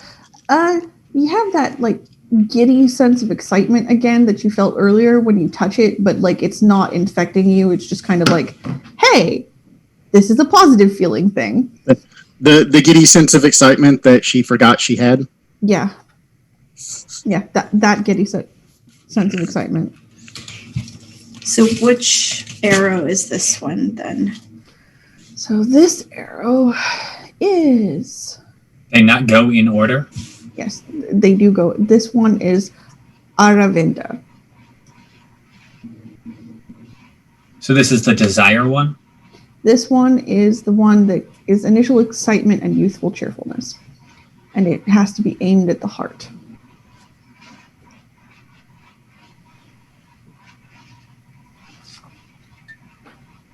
Did I understand your description of the arrow correctly? That it doesn't have a proper tip. It has a flower in lieu of a tip, or is the flower like engraved on the tip, shaft, fletching, flower just above the fletching. Got it. Okay. Got it. Pretty, and I like it. Yep. This is Ben saying that. Well, that's nice because it almost killed you. Yeah, I think. Listen, name something that hasn't almost killed me.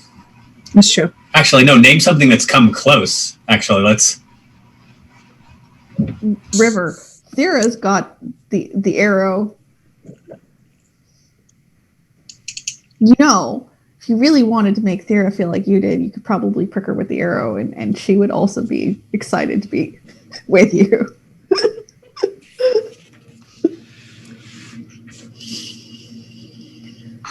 Did Charlie, my dog, come with us, or yes? Yes. Okay. If you have pets, they are definitely on this adventure with you.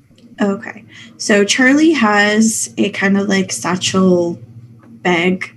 So Charlie's a Staffordshire bulldog, and he kind of has just like, think of like a mule pack, but not really, but for like dogs, kind of.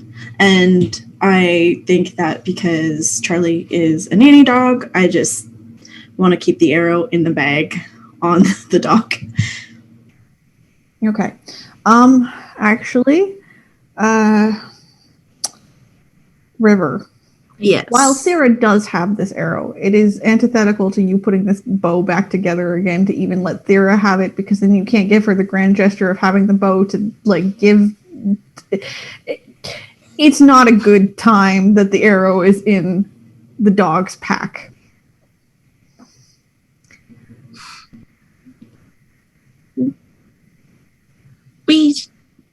Don't we need that arrow out or something to find the bow? Couldn't we use that to somehow track the bow down? I mean, we can have Fenny sniff it. It's actually a good idea. Yeah. Ben is currently resisting the urge as strongly as possible to pick up the bull, because I didn't know you had a bulldog, and bulldogs are like all up in the Allied's pantheon. Like that's our thing.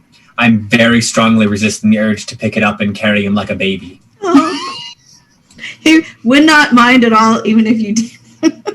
I know, but like it's impolite to just pick up a random dog. So like I am just like visibly like restraining myself. I feel like Frid would understand what's happening just by looking at Benjamin, being bouncing like, a little bit. "Hey, Thera, is it okay if my husband picks up your dog?" Yeah. I pick him up and I hold him like a baby. Like Charlie. belly up and just like cradling him like this is the greatest thing I've ever done in my life. Dog. Okay. But what does Finny think about this? I feel like Fenny just like crosses the paws and goes, Yeah. Can't compete. Charlie is just like, belly rub, belly rub, belly rub. Then So I say to nice. Fenny, "I'm sorry I cannot hold you like a baby. I'm not as big as he is." What is your bulldog's name? Charlie. Really. Charlie. I'm giving Charlie raspberry kisses on his belly. You get I'll slobber go. all over you. The dog Yes, is very good. happy. This is what I wanted.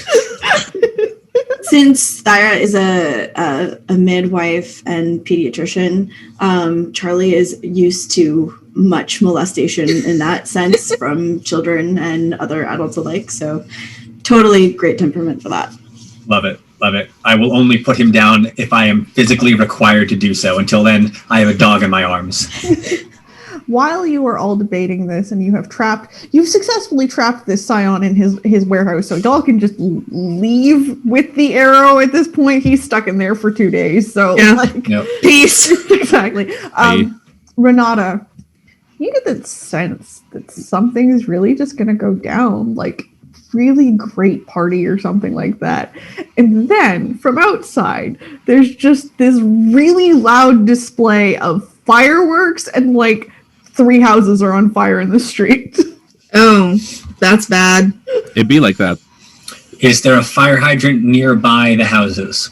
Yes, it's the traditional town, so you definitely can get a fire hydrant going here. If you go outside to see this, though, it is definitely somebody who has determinedly done a grand gesture of love here and just set fireworks off in a very unsafe way that's spelling someone's name out. So what I would like to do, and I don't know what other people have in mind, but I would like to take the shield off my back, smash a fire hydrant, and like shield on direct at houses. Okay. While he's doing this, I slide up to Thera. "Isn't that romantic?" Pointing out the fireworks. And I kind of look, I'm like, actually, it's a little intimidating. But I can see why one would think that it would be romantic, sure.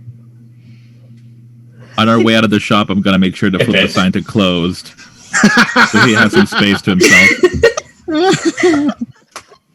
I fully intend to deactivate that ward in like an hour, but like I'm leaving it for now. Benjamin, the smashing of the fire hydrant is not a difficult task for you, just so you can get an idea of what Scion's strength is like. I have a strength of 5. Yes, you have many. So it is an absolute no-brainer for you. You probably could lift up a house if you really wanted to, because the 10th dot of strength allows you to bench press the Empire State Building. So Damn. All right. just Challenge Atlas to an arm wrestling Yeah, I contest. maxed out strength for this because I wanted to make a tank. yep. So Love it. this fire hydrant, literally no challenge for you. I do not need you to roll this at all. However, you did demolish it. It's gone. No, I wanted it to be completely off the ground so that water is spraying into the air so that I can use my shield to direct it onto the houses. What I want you to do, though, is the direction is the more issue here. Yes. So what I want you to do is roll a dexterity, and I don't like athletics exactly for this because it is not really an athletic thing. Awareness? Awareness, control would be good if Marksmanship. control was a thing that worked on directive. Control powered is mostly for vehicles. right? So I go for I would do marksmanship or thrown. marksmanship's probably better. Are you sure not thrown? I'm certain about thrown because you are not taking handfuls of the water and just like pitching them at the house. That's fair. It's just I have 1 in dexterity and nothing in marksmanship, so this probably won't go well. Yep. I will. Okay. Well, 2 successes just so that no one thinks I'm cheating. Yeah. If you want to add more to that, what are your virtues currently? My virtues are valor is at 4. That's the one for like protecting the weak and shit. Courage is at 3. Conviction is at 2. Duty is at 1. Okay. You're not putting yourself at... If it had been duty at the top, I would have been like, you have a duty to put this fire out and you can add those dice, but it's not a huge help. And so basically, you very impressively smashed the fire hydrant. The control of the water is a little more difficult. It's very like, now that I've got this, why won't you go where I ask you to? Yeah. I got as many successes as I physically could, but... You did. And it is slowly putting the houses out, but it is not putting them out in any sort of efficient manner. That's fine. I'm doing the best I can. And there are also 5 other people here, so I'm satisfied. Right. What do you mean it's intimidating about the fireworks to Thera? Because 3 houses were just set on fire because of them. Little help here. I'm going to spend a point of legend to find out what I need to do to not get a riot.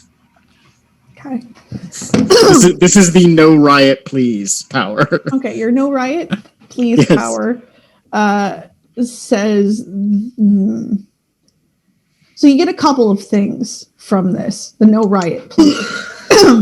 You have several problems. The big ones are true. The bow being extant in the world and not under control is always a danger of creating a riot. But if you could get to, lack of sleep or something, people would be calmer, right?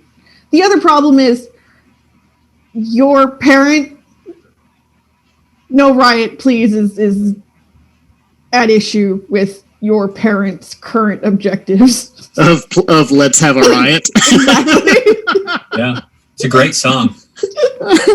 However, the immediate riot could be so I'm just giving you levels of let's not have a riot here, right? So the first one the second one you're like, shit, what do I do about that? And the third one is maybe you should think of some grand gestures people can do that don't involve fire. Right. Since Thera thinks that the fire or the houses being on fire is a very bad thing, could I use my water control to help Ben direct the water to absolutely the houses? That's super useful. Hey, Caleb, wasn't that both of your points of legend now? You have 4. It's 2 squared when you it's the number squared to the point. And I bought a 3rd dot, so I have 9. Nice. So I did not write that down. I was a little worried that you'd already used all of your cool stuff. I was like, wait, what? I don't understand how legend works then. We have 4. Okay, so it's 2. It's your dots squared. Yeah. Okay. Yeah. So you use legend dots. When you have a dice pool that includes legend, you use the dots. Okay. But when you are spending legend to do something, you use legend points, which are dots squared. Okay. So we have 4. He has 9. All this is sorted. I would like to do something that requires spending a legend. Okay. Your water, but it's not relevant. Works. It's not immortally impacted water, so you can just make it go where it needs to. However, you are in the middle of the street, so please roll me your 2 legend dots at this point. Just 2 legends. And tell me. Sorry, that's me? Yeah. I did buy an extra dot of legend, so do I roll 3 then? Yes. Okay. we get to do the fate mechanic now. Please, she's doing a godly thing and we're seeing it. Mhm. please no terra incognita. It can't be that bad. Do you have any successes on those dice? I have 1. Okay, so you have someone in the crowd now who has decided that they are going to use you as their immortal example of grand gestures, at least for this afternoon. They're also going to follow you around. Okay. I was about to say it could be worse, and then it got worse. Be raining. So they probably have some sort of water idea of what grand gestures should be, but their name is Gary. Gary? Gary. Okay. So Between the two of you, though, you do manage to get the houses out as you hear like the fire sirens in the back, because you are in the middle of a street. Like, there are people who still know what's going on. It's just, grand determination. And at this point, I need everybody again to roll their stamina. Ooh.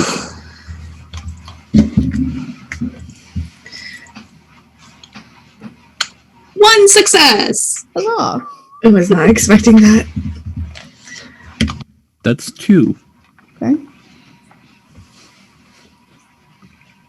So I got 1, 3. Okay. Before you said to roll stamina, I rolled my Bona Fortuna. Okay. So I can have... I got 3 successes out of it. So I have a pool of 3 successes that I can use whenever I want. Okay. Also, I will remind people that, not that you will want to do this, but there are some ways to up your dice pools if you want to avoid certain things. So, one of them is to spend willpower to re-roll dice. You can roll up to 3 if you spend the willpower. You can stunt, which means you can do something really badass, and I will award you points on how badass your idea is. You can use your virtues to add dice if you think they apply.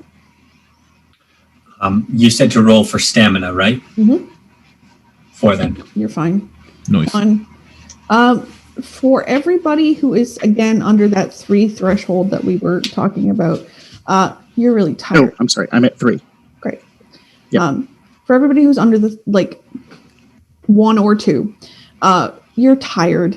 This day, y'all started, you had your own shit to do, and now the houses have been on fire, and there's a cranky old Cthulhu stuck in a closet somewhere, and you met a bird lady, and really, you're so tired, but you just have to stay awake. You feel like you've been awake for 3 years, and also you can't fall asleep. Great. Would the Holy Fortitude knack to help with that? You can definitely use it to power through things right now. What I'm going to do on this is, if you were trying to do something physical, I'm going to take away one of your dice during this time, because you just feel so like it's pressure to go through it. Could I use one of my virtues to roll another stamina dice? Which virtue would you like to use? Vengeance. Yes. Are you pissed that this keeps happening? I'm very pissed. Would you like vengeance on whoever stole this particular item so that it stops happening to you? I would. Okay. I'm going to keep that now. Now you have a vengeance motive towards the person at the end of this quest, but Perfect. You can use it. Oh, exactly 1. Okay, well. That'll put also with my other one, that's 3 total. Right. So you do not feel this exhaustion. Hey, Spectre, quick question. Could I have used my courage virtue to not be scared by the epic appearance earlier? No. Okay. It's not a contested dice roll. Okay. I try not to do too many of those, but there are some knacks that are just Got it.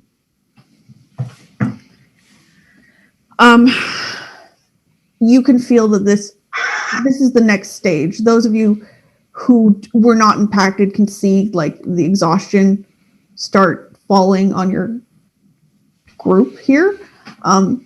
Also, it's weird, but it isn't happening to this group of people who are determinedly setting off fireworks in this street. They are still in the determination phase, but Fenny is like, nah, and he starts plodding down the road like, Tired dog. come on, it's this way. Follow that wolf.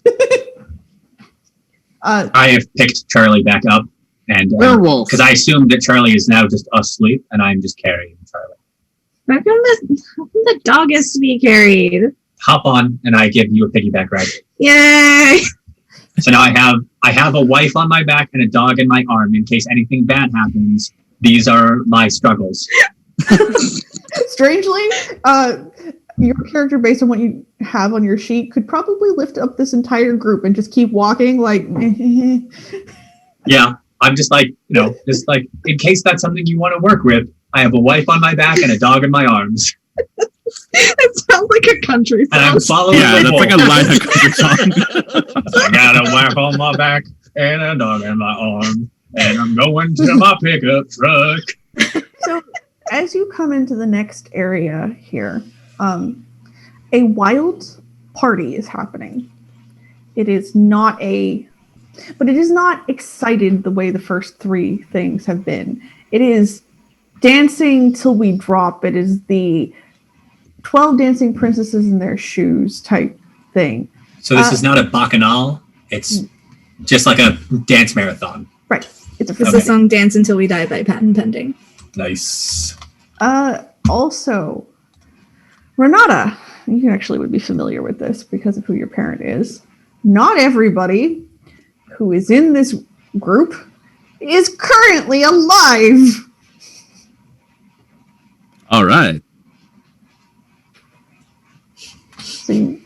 So it is that song. I don't know at what point the rest of us will become aware of dancing corpses, but I am very upset by that.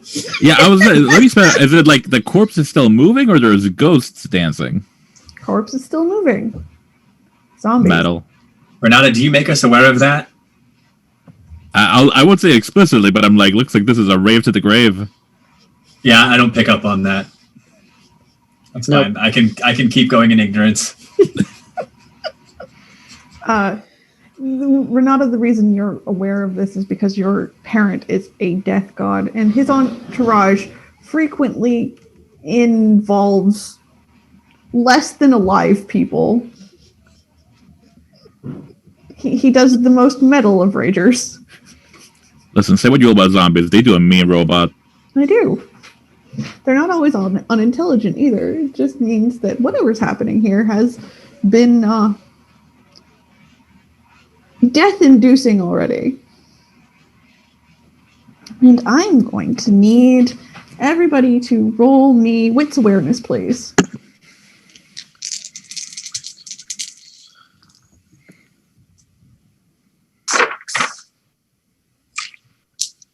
Ah.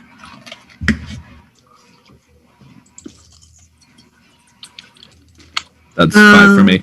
Okay. I have awareness checked off. Does that lower the... Yep. Okay, cool. So, 2. Cool. 2, 3, 7. 7. Okay. So for the one success, party good, party crazy. Ben starts dancing. Right. Yeah, it's not good, but he starts dancing. 2 or 3 successes here. You smell a different flower in the air here. Actually, you smell 2 different flowers here. For those of you with 3 to 5 successes, you know there are zombies here at this point. You also smell the flowers. And for our grand 7 success, you see the arrows that are darting in and out of this crowd. That's not good. I tell everybody. That sounds bad. Please stop dancing. I'm on your back. No, sorry. Thank you. I thought it would rock you to sleep. No, Oh, well, I tried. I appreciate you. I go back to giving raspberry kisses to Charlie. So if the arrows are here, does that mean the bow's here too? Not necessarily. Wait, hold on. Is it magical, like, energy arrows, or is it, like, arrows? Magical energy arrows. You've smelt a flower before with the first one. This time, those of you smell 2 flowers, which means that 2 arrows are probably here. And if you want those smells identified, one of them is mango, and I don't know what the other one is. I apologize, but it is a different flower. Love me some mango. It's Rob Schneider. No. No, sorry, it was Chris Kattan. My fault. Anyways,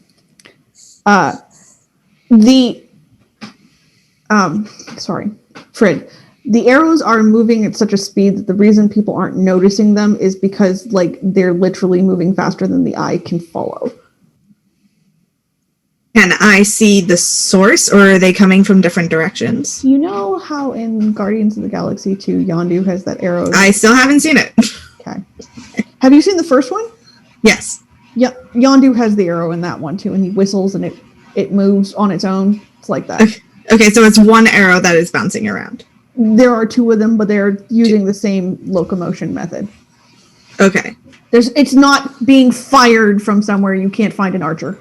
Okay, so the bow is not necessarily here, but it has been here. Thera, you are a medical person. You actually would have probably the best chance of this. Roll me a perception and medicine, please.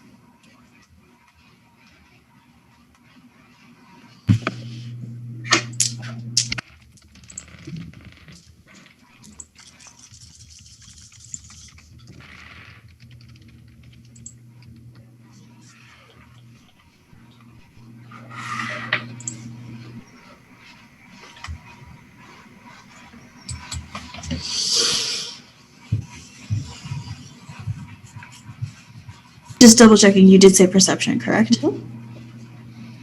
So I had 5. Great. Everybody in the crowd, including the corpses, has a wound on them somewhere. Not a large one, but enough to bleed.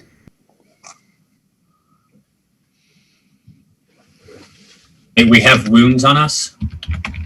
No, the crowd that's dancing. Oh, okay. All right.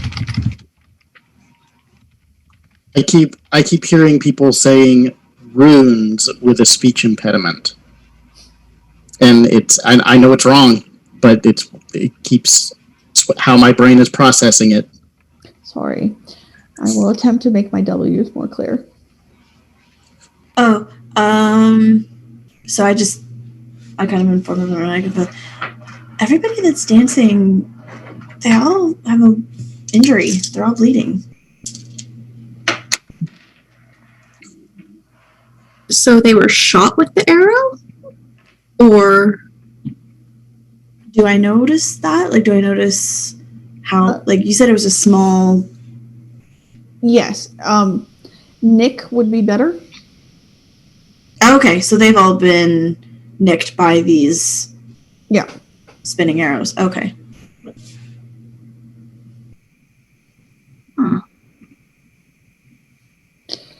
If no one does anything here, I'm going to need everybody... I have something to try. Okay. Well, I'm thinking since everyone's scattered, that's why the arrow trajectory is scattered. So if I can get them into some sort of formation like a conga line, then maybe the arrows will fall into some kind of, I guess, easier to catch or deflect trajectory. Oh my god, yes. Do it. Perfect. I'm thinking charisma. I think I'm just going to start grabbing people and sort of filing them in. Yes, that is absolutely a way to use charisma here. Perfect.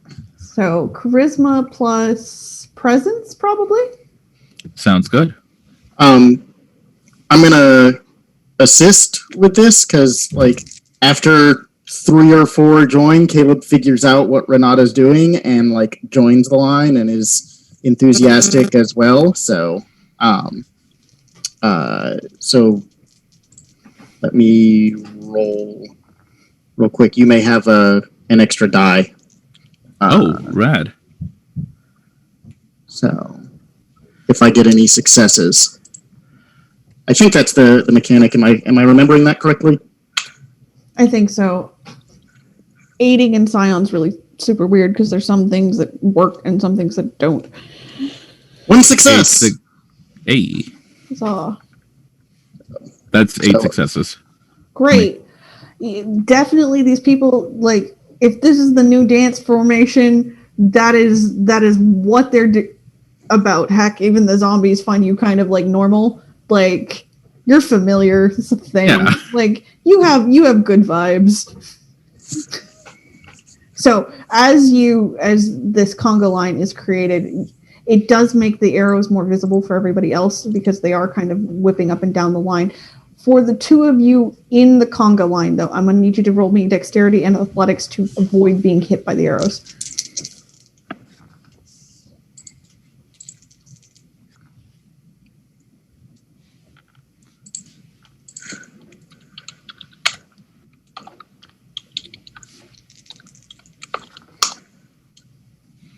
That's 6. Okay. Nothing. Great. Sorry. Who's in the conga line? Renata and Caleb at the moment. Renata, you're fine. You are like the best ass dancer that has ever existed. You are like the life of the party, and fuck you, Arrow. Fuck you. Right? Caleb, this was ill-considered. This was not your best day. This is definitely a Scion of Loki thing. You jumped in to do a thing and things happened. So, the first one hits you next to your lips and you cry out. And the second one hits your head and you feel the blood. And I'm going to give this because I feel like you just think Renata is like the only one true love for you. Got it. Because look at that fantastic dance that they are doing. Holy shit. You've never seen anyone dance like that in your life. Like now Caleb is like trying to dance up on Renata, and it's kind of gross, a little, and so. Anyway, Just shove you back in place. You can't break the line. Oh, sorry. what are the rest of you doing? Where did that first arrow go to? Y'all are still carrying it. Who? Do we take it out, or is it still in? It's the still in the bag? pack. Okay. No one has taken it away from Charlie. Okay. Frankie and John, if y'all are saying things, I can't hear you. Sorry, I muted our microphone because I was typing something. I apologize. Okay. I just didn't know what you were trying to say or if you were trying to say it to me. Sorry, I was trying to say something. I'm going to put my wife and Charlie down, and then I'm going to walk over to Caleb, grab him by the scruff of the neck, and just... Okay. Roll a strength and, I guess, melee for that? And Caleb, do you resist?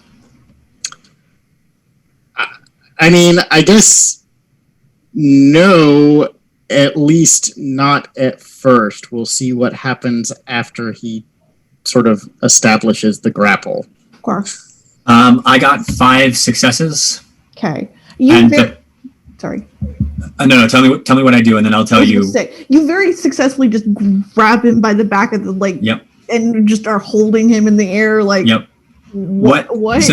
So I can only assume that we see Caleb get hit by these arrows, and we see Caleb be weird, and at this point I'm just like, you know what? We're just gonna remove you from the situation. So I just pick Caleb up and just walk a little bit away, and just put him down and hold him there. Just gonna wait right here, buddy. Boy, this is going to be an awful lot of running in air. Yeah. For Caleb. Yeah. Yep. Because Like yeah. he's Yep. I'm like trying 6 to foot get back. 7. Yeah, I'm like 6'7" and I have a strength of 5, so I'm very easily just holding you out here by one hand. Yep. So And with Charlie on the ground again, I'm gonna make my way over to him. Oh damn it! There's nothing I can do about Love it. this. I'm babysitting a Loki spawn. I'm tapped, guys.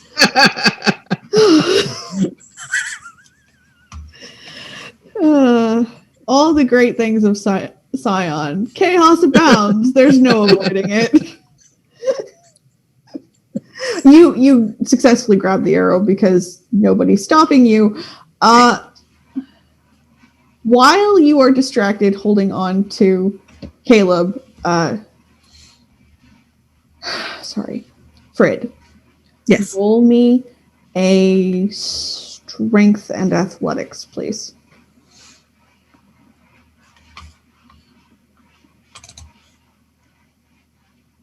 Nothing. Cool. You become immediately interred in the ground.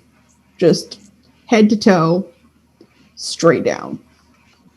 Do I see my wife disappear? Yep. I drop Caleb and start punching the ground. Punch! Pound.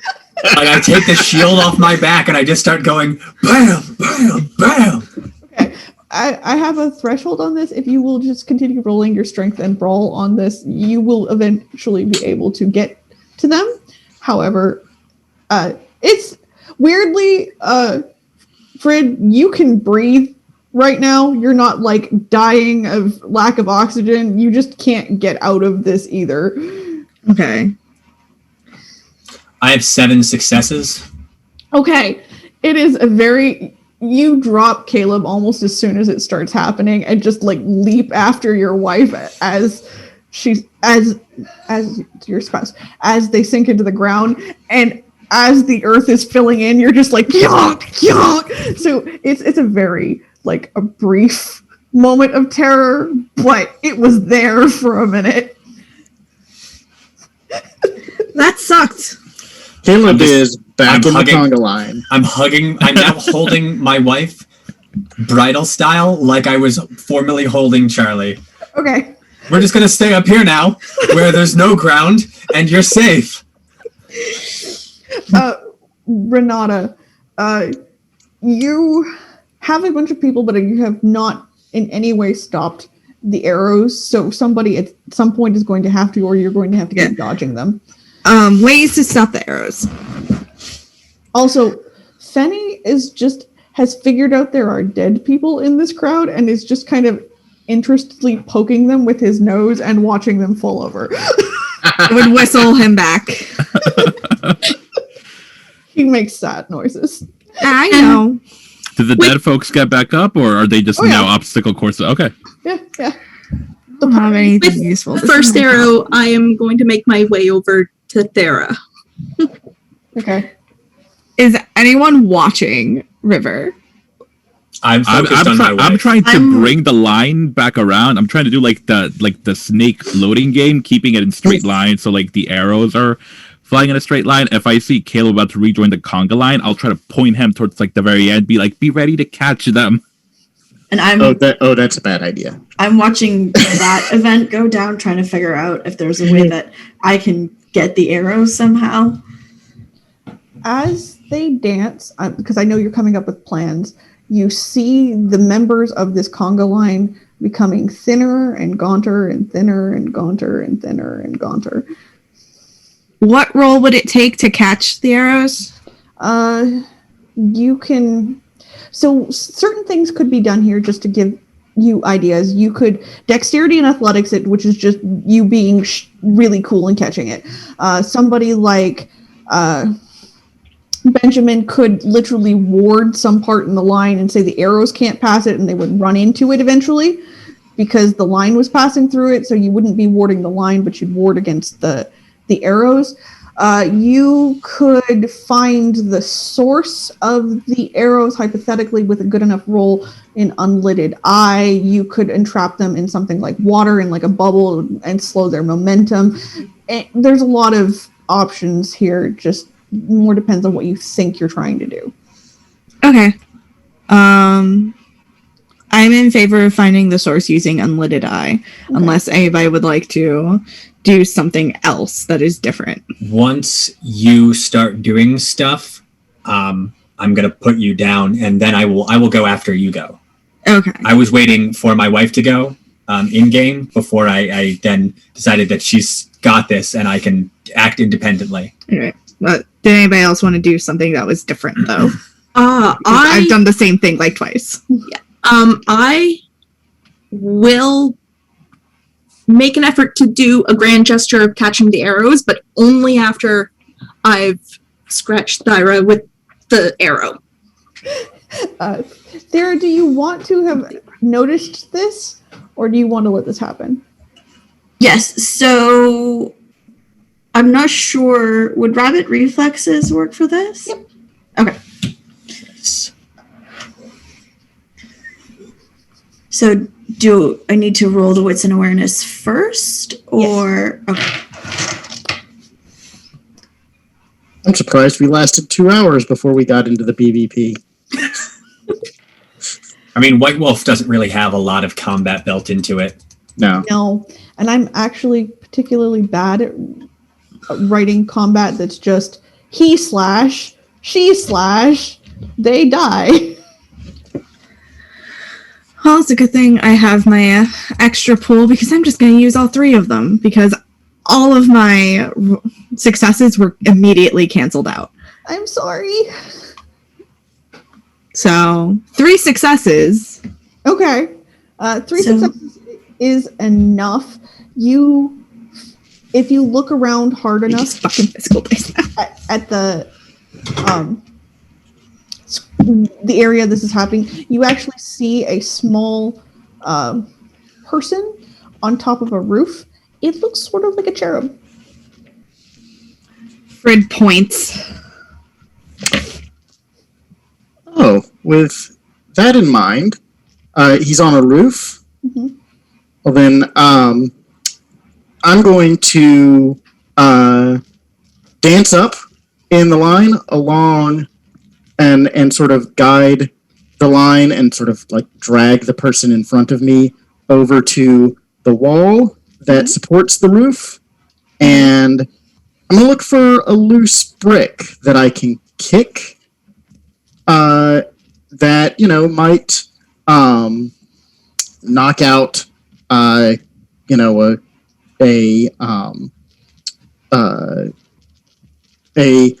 electrical box that might short, and a short circuit would run up a wire up to the roof and maybe zap said cherub and cause them to be distracted.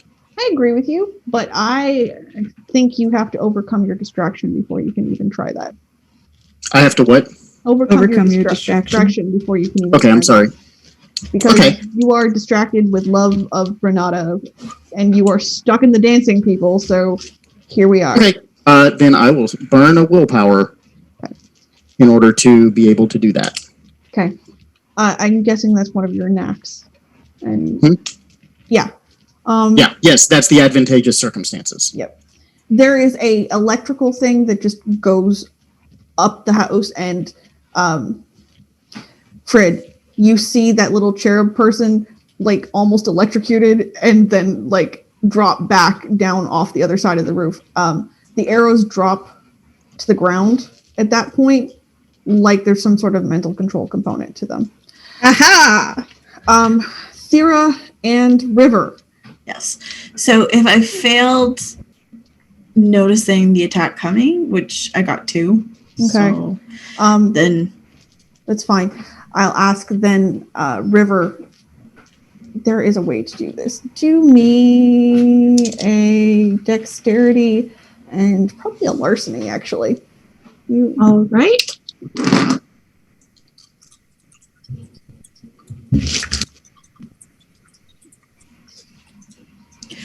Yeah, so because I failed that, that's when rabbit reflexes comes into play. 2 successes. It's a tie. You still, either way, you would still see her coming. So, what would you like to do since she's like right up on you with the arrow? Probably just kind of roll out of the way. Like, I'm not really combative in that sense. I'm just don't want to get nicked by the arrow. Okay, that is actually not, like, she's moved out of the way out of you, but it doesn't necessarily prevent you from keep going because she hasn't said anything to you. She just moved away. Like, what? Like, what are you doing?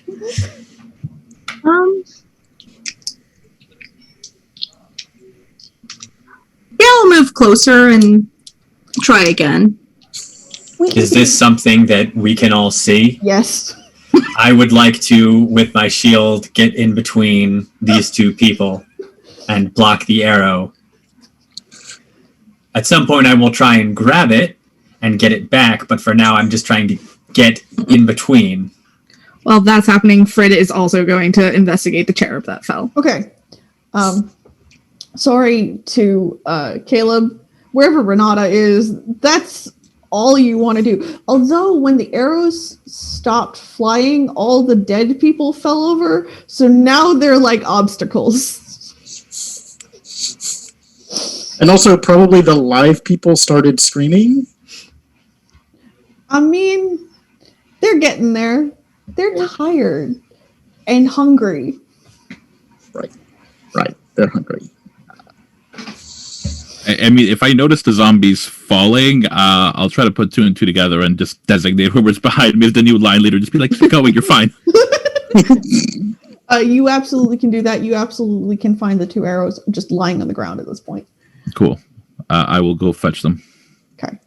Caleb is still stuck in there doing whatever he's doing because you were so charismatic at dancing.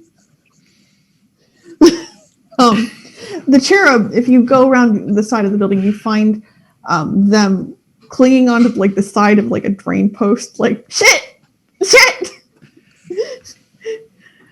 Looks down at you. I don't suppose I could get you to help me down? Give me a reason.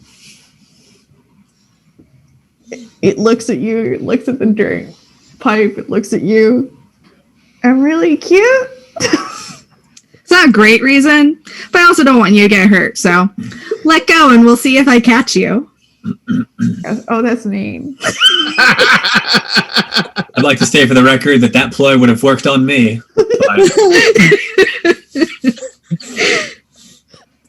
He goes, so what I'm hearing is I should stay up here because I don't actually know what you want to do. Okay. He tries to get a better grip on it. It's like, I don't suppose I can get you to give me the arrows back, huh? Yeah, no, not happening. Ah, okay. Fine. Fuck no! Did you steal them? No. How'd you get them? My boss gave them to me. Who's your boss? Looks at himself. I don't make assumptions. So, hey, you know, bows, arrows, there's another god that does that job. Artemis. All right. No, not that one. She's just gonna murder your ass. She might turn you into an animal and murder your ass, but...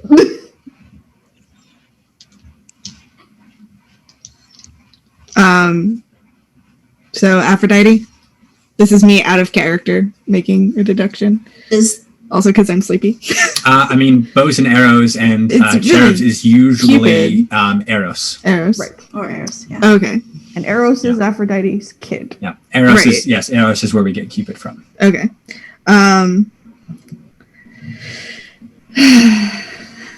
Yes. Hey, they were having a really good time. These arrows are great, man. Do you know if your boss stole them? I am not at liberty to say on pain of not being as cute anymore. So yes. All right. Look, I will do my best to catch you. He goes, it was too much fun actually to let you do this. And he yanks himself up and I'm gonna see if he can actually do this. Because if he can get his foot on something, I can use Holy Bound. But he cannot get his foot on anything. Holy shit. A good scrub. So he attempts to get his foot on something and then slips, and he was just gonna like stick it to you, but now he's just falling. Like, You need to work on your core strength. Can I try and catch him? Because yes, you can. I don't want him to be hurt. What do I roll for that? Roll me a strength check. Oh, it's not gonna be good. It's gonna be, and athletics maybe, so that you can be in the right spot to Not get. good. Are you sure not Wrong dexterity Scion for that. for being able to catch? Are you sure not dexterity for being able to catch? I mean, you could. I will give you a dexterity to be able to catch. Nice. But if you go through the dexterity thing, he's definitely going to hit you, and you both are going to fall over. I'll take it. She has a 1 in strength and a 1 in athletics. I'm not strong. I build characters like this too, so like I'm strong. I am fast. you had other problems. Oh, damn. I succeeded real good. Excellent. I Dang. got 2, 4, 6, 7. You are so agile that you managed to catch this thing, and you catch it by the wing. Like, no. She Why are rolled you 3 like 10s, for those of you keeping score. Why are you like this? The cherub goes, hey. I did my best. I did not promise anything better. Yeah. So, I mean, I've told you everything and I can go. Yeah, no. And then Friend's like, Benjamin! Hold on, I'm dealing with something because I am still in between Arrow Girl and her stab mate. So I would like to get the arrow from River and then go deal with my wife. Okay. You are probably going to have, if you are trying not to hurt River, which I am guessing you are trying not to hurt River. Yeah, Ben's first instinct is always going to be non-violent, but if I gotta, right. I can take the harm away and give it to myself. So my point about this is more of a dexterity roll than a strength one. You're not trying to break her in half in order to get it. That's were fair. trying to do it with precision. That is a fair thing. You could avoid him with dexterity and athletics too, so you get say in this. Okay, yeah. So I'm rolling dexterity and athletics, you say? It's a contested roll. Okay, that is going to be 4 successes. Okay, she is not the strongest. You do. Yep. You're just like, stop it. Why are you like this? Yep. So you stole this from Charlie.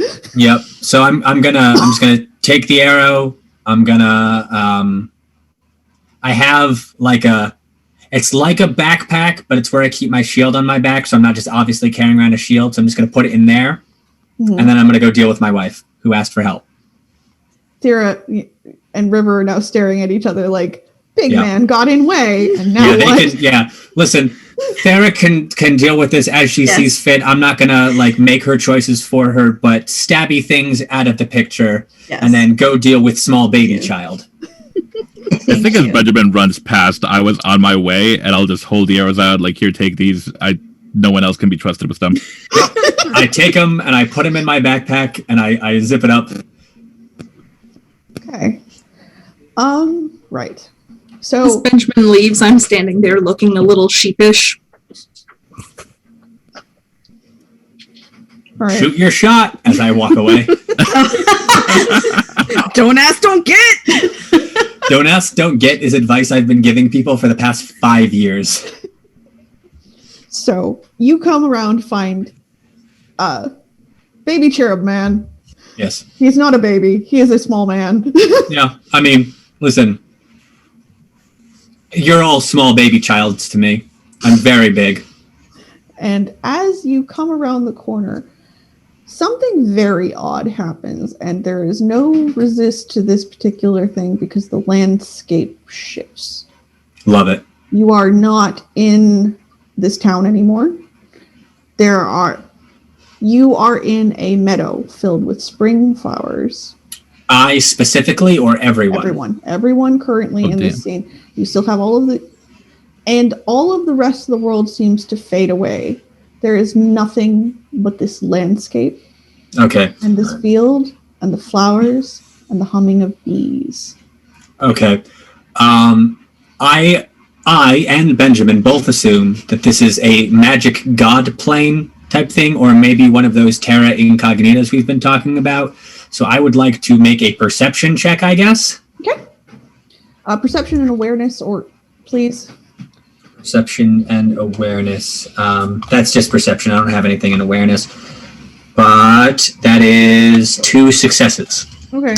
Can other people roll? Yes, everybody can roll this because it's very visibly happened to you. It could be any of those things. And all of those are good. Lower. Yeah. I assume it's a terra incognita just because it's a thing that I heard about recently. So, like, it's the Dunning-Kruger effect. I'm like, I know that it's this. Yes. That's 6 for me. Okay. Just 1 for me. 6.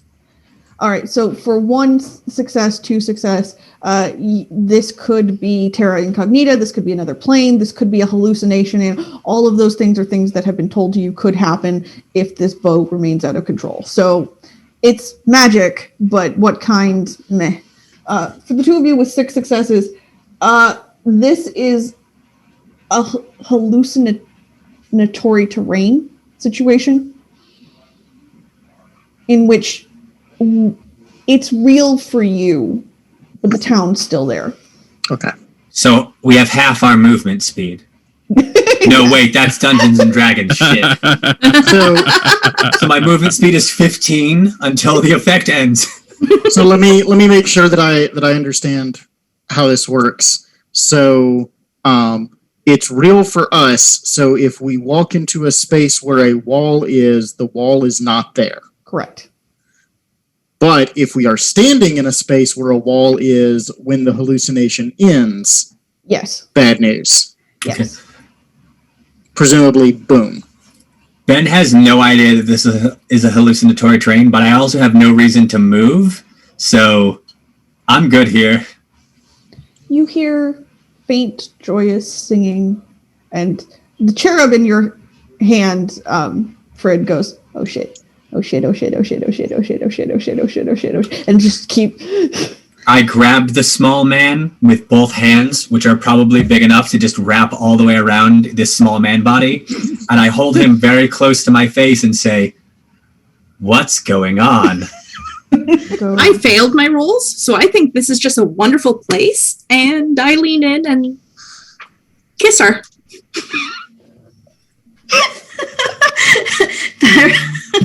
Do you ask permission to kiss her, or do you just kiss her? Like, it's a slow lean in, but so she has time to move, but I don't verbally ask. Are you going in for like the cheek, the lips, the forehead? Soft peck on the lips. On the lips. So Thyra just kind of goes like this. You are under an infliction right now. We can revisit this if you feel this way after, but not right now. So what you're saying is there's a chance. Active consent is important. Small man, what is happening? Small man's like, he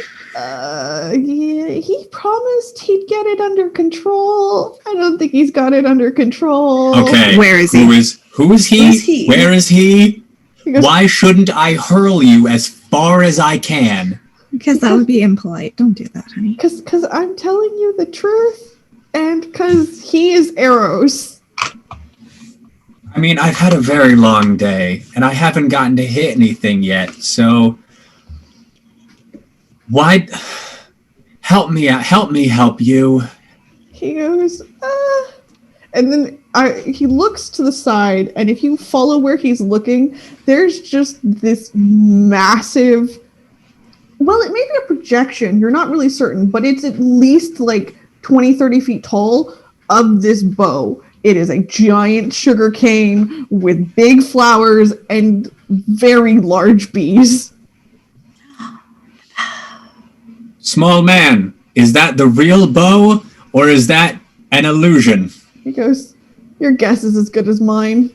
What good are you then? I'm sorry that was rude. Okay. Is there Benjamin, something? you've done great. You've been Thank you. fantastic. Let me ask a couple of questions. Still holding him, I turn him around and I hold him directly out at Caleb at full arm's length. Perfect. I'm not letting this small man go.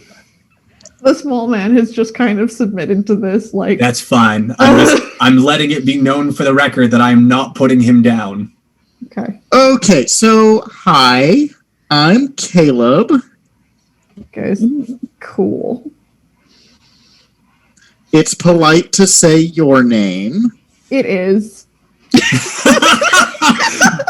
Ben is actually laughing at this. That is the funniest shit he's heard all day. Okay, so we're gonna play like that. That's fine. Tell you what.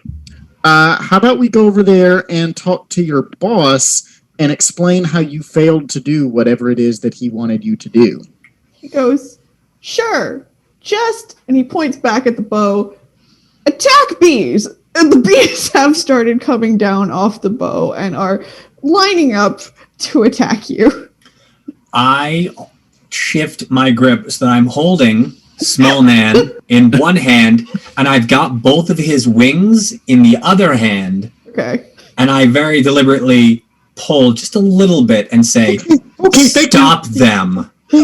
We're not going to be engaging in any torture today. This seems like a bad idea. Of course we're not, because he's going to stop the bees. Well, you can see just how much control I have over my large friend. So perhaps you may want to, consider the offer that he's making you. Okay. Sorry, I'm looking at my cherub skills. I will roll something for this if I need to. Yes. No, you are intimidating him. He's just trying to figure out if he has anything to protect himself from this intimidation. This is not a bluff, so I figure command and charisma if I gotta. Yep, I get it. Maybe just throw him at the bees. Throw him at the bees?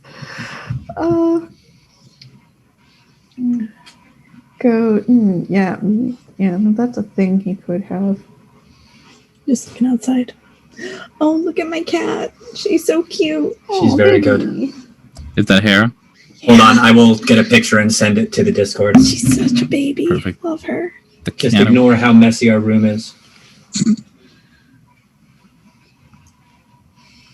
Sorry. He's gonna. Okay, but I can't. All right, fine. You started it. You stop it.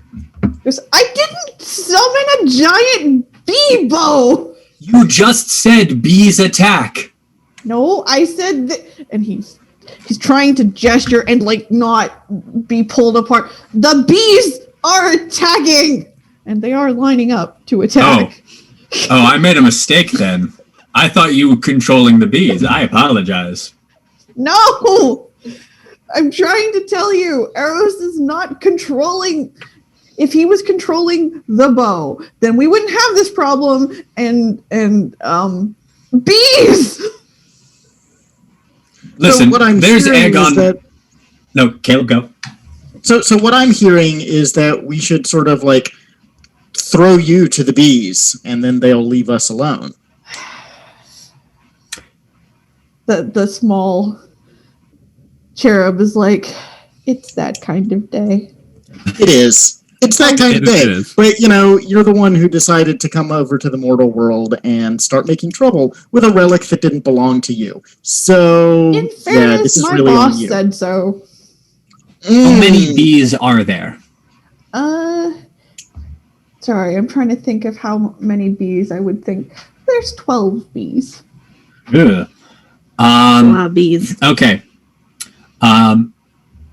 Ben's gonna back Caleb's play for the moment, and keep hold of the small man. Okay, the small man is just like, look, if I let you throw me to the bees, then I might die. But also, if I end up going back to Eros and I've betrayed him in some way, then I might die. So I guess throw me Doesn't sound like a great day for you at all. Nope, but also not a whole lot of incentive to not tell you to throw me to the bees. Well, here's the thing. If we don't throw you to the bees and you help us out, maybe we can get you a job with the relic's rightful owner. Maybe we could protect you from arrows. Maybe we can get you a job with the relic's rightful owner, who's actually a god. Really even get a hold There's of a lot of problems here, not least of which is I don't want to. So Eros is not going to do anything different than try to get this bow, because the person who wants him to get this bow would be even angrier, more afraid of them than Kamadeva. Small man, do you have any benefits in combat? Goes, yes. Which is why I'm more okay with the bees. Will you help us fight the bees? Yes. I look at everyone else in the party, kind of tilt my head a little bit. No one says anything. I shrug, drop the small man, and hurl my shield at the bees. Okay. Next thing I want everyone to do is, how would you all act reckless? What would be reckless behavior for you? What I just did. Okay. That's good reckless behavior. So you don't have to resist the urge to act reckless because you've already done it. Yeah. I'm a tank. Reckless is my thing. Reckless is my default. So. Well, what's your impulse action then? For Thera, she tends to be more reserved, likes to think about things and stuff. So for her, recklessness would be running toward the bow to grab the bow. Okay, that's fair. In order to resist that, I need you to roll me an intelligence check for that. I don't know what reckless would be. I think it would be the same for River. Yep.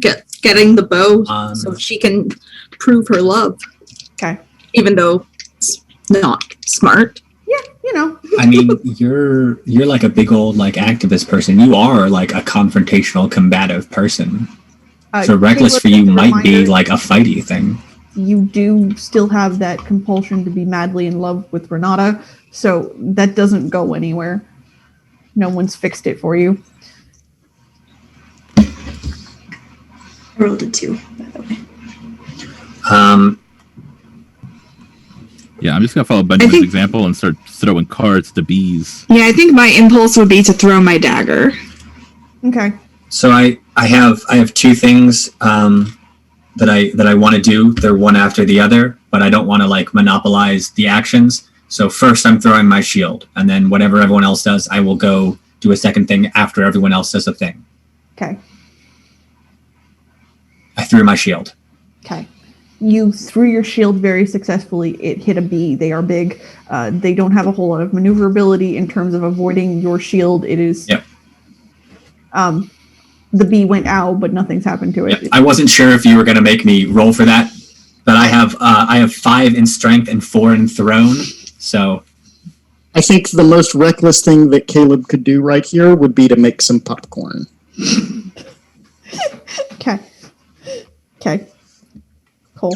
So, bees don't seem to be, If you know, wanna- I know how bees are. Bees are, if you're not aggressive, we're not aggressive. Cool. If you want to resist that I'll be some. recklessness, roll your wits. I have no interest in resisting. Okay. Just gonna use the knack. Okay. I'd like to resist because I don't want to lose my dagger. Okay. In order to resist that, I think probably roll your perception. No. It's less good than the other things that I have that you asked other people to roll. But you want to roll wits, which is also a thing you could do there. Thank you. I like that better. Renata, what is the most reckless thing Renata could do in this situation? Oh, I'm throwing cards at the bees because I'm not strong enough to throw hands at the bees. Okay. Roll wits. Okay. everybody who has at least 3 successes on this knows that your action is reckless and it's being impacted by something outside of yourself. So you can take a pause before taking that action. Otherwise, you take that action. Mine All right, was I got a intelligence as well. Yes. Okay. I succeeded at something. Yay! I'm so proud of you. Yay! You are very aware that these are like, this is a lot bigger than a bow that somebody should wield is. So either this is a hallucination or this is at least something that needs to be shrunk before you could just go grab the bow. So yeah. Okay, so I will not do that and instead pull out my trident Okay. to defend myself and Thera if necessary. Okay. Everybody roll me a perception awareness on the bees. Don't care what you're doing. Just want to know if you see it.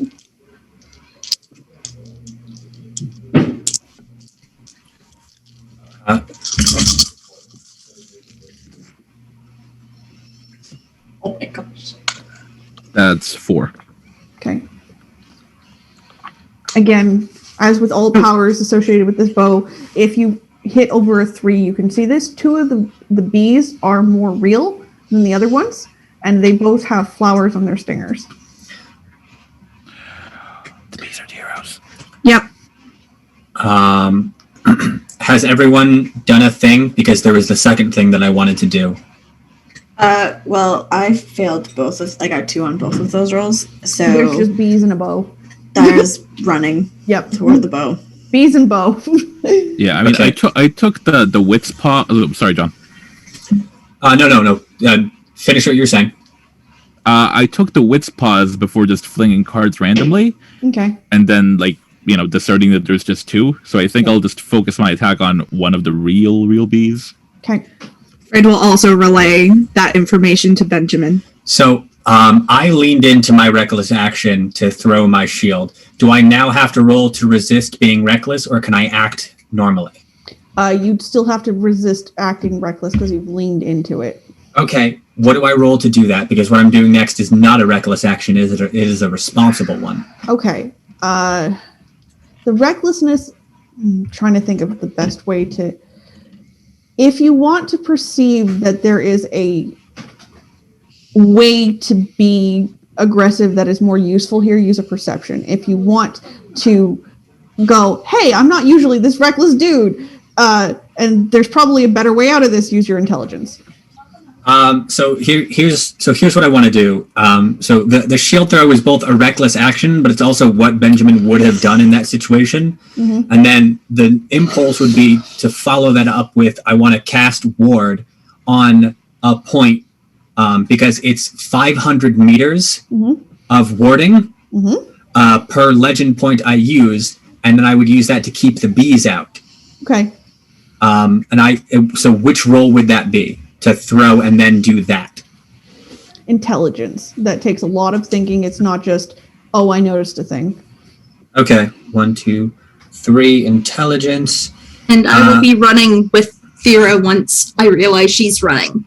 Okay, that is actually going to use a point of willpower to reroll one of those. That is 3 successes. Okay. It's definitely enough to set the ward up. Okay. If you let me do a small thing here, I have a question for you. Are you keeping the bees out or are you keeping the people in? I am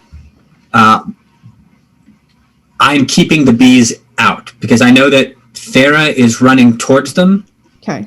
But it is a 500-meter bubble. Okay. Yep. If I'm reading ward correctly.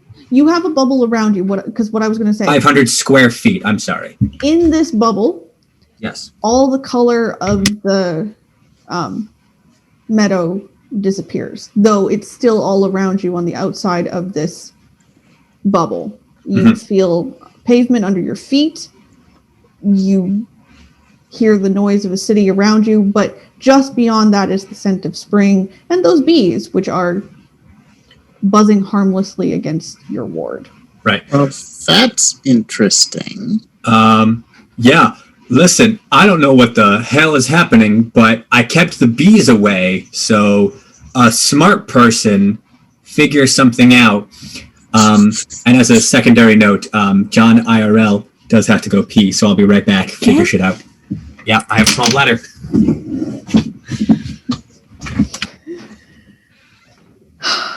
So you now are all back in a less hallucinatory space here. Should have made him bring me more water.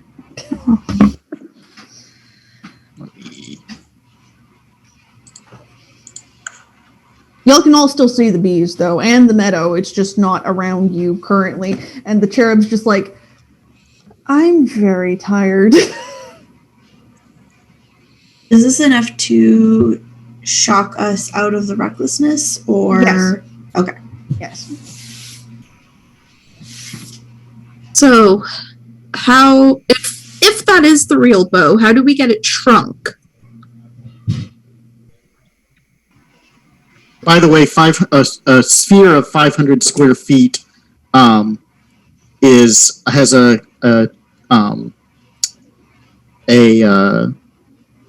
radius of about 12 and a half feet. That's fine. So. You're just all in there together. Yep. While Caleb eats popcorn. Right. Yep. You're not missing. Yep. He's just hanging out, going, oh, huh. Sorry, I have a bladder the size of a quarter. Got a show, huh? I am going to. Can I use Fast Learner to try and figure out how to get the bow down to Yes. proper So size? If you use Fast Learner, you will you become aware of something. That cannot possibly be the real bow. The only thing that matters here is the two bees with the flowers on them. They're the only real things in this scenario. And if you think back to what Lakshmi was saying, despite the haziness of all of that, you will know that shamelessness and madness is a part of what the stages are. Also, the fourth arrow causes hallucinations. Okay, I relay that to the rest of the group. I take this opportunity to call my shield back because that's a thing that I established I could do when creating this weapon. And then, I don't know, someone figure it out. I made a wall. It's a good wall. Yeah, it's a 500 square foot wall, and it'll last for. I'll tell you how long it'll last for in a bit. Several days. Someone figure something out. I got nothing useful. My second virtue is intellect. Okay. I'm just not sure if that could be useful. This wall will only last for 1 day. Because that was a terrible roll. Okay. 1 day of wall. So if you wanted to roll your intelligence and your occult and add your intellect to it.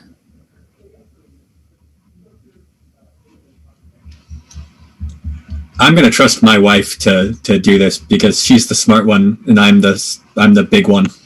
I mean, I think what Spectre was saying was specifically for someone else. Fair. I mean, if there's a role that I can do, please tell me. I will. I promise. To roll intellect, that's the 3 dots, right? Add that to your normal pool because you're using your virtue here. If you fail it, though, there are some consequences to that, but it's very unlikely. Do I add those as automatic? No, they're just extra dice. Just extra dice. Okay. Okay, dice pool. Move those out of the way.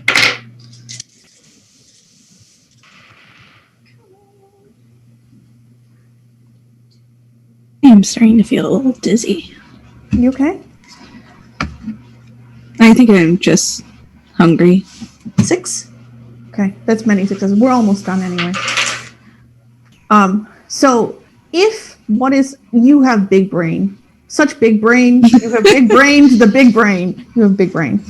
When you look at this, you're like, hey, a lot of weird shit is happening. And if that's a hallucination, then the only thing that should be happening in that hallucination that I could touch really is the things that are real. And the only thing I know that is real there are the arrows, right? So if somehow we could entrap those 2 bees, then all the rest of this shouldn't exist anymore. I relay that to the group. Renata, one of the things you could do here is let your snake nom nom nom nom everything that isn't one of those 2 bees. All right, yeah. Because none of you are actually prevented from leaving this bubble. It's just the bees that are prevented from coming in. Yep. You can all do whatever you want, but once you leave the bubble, the bees can get you. Yep.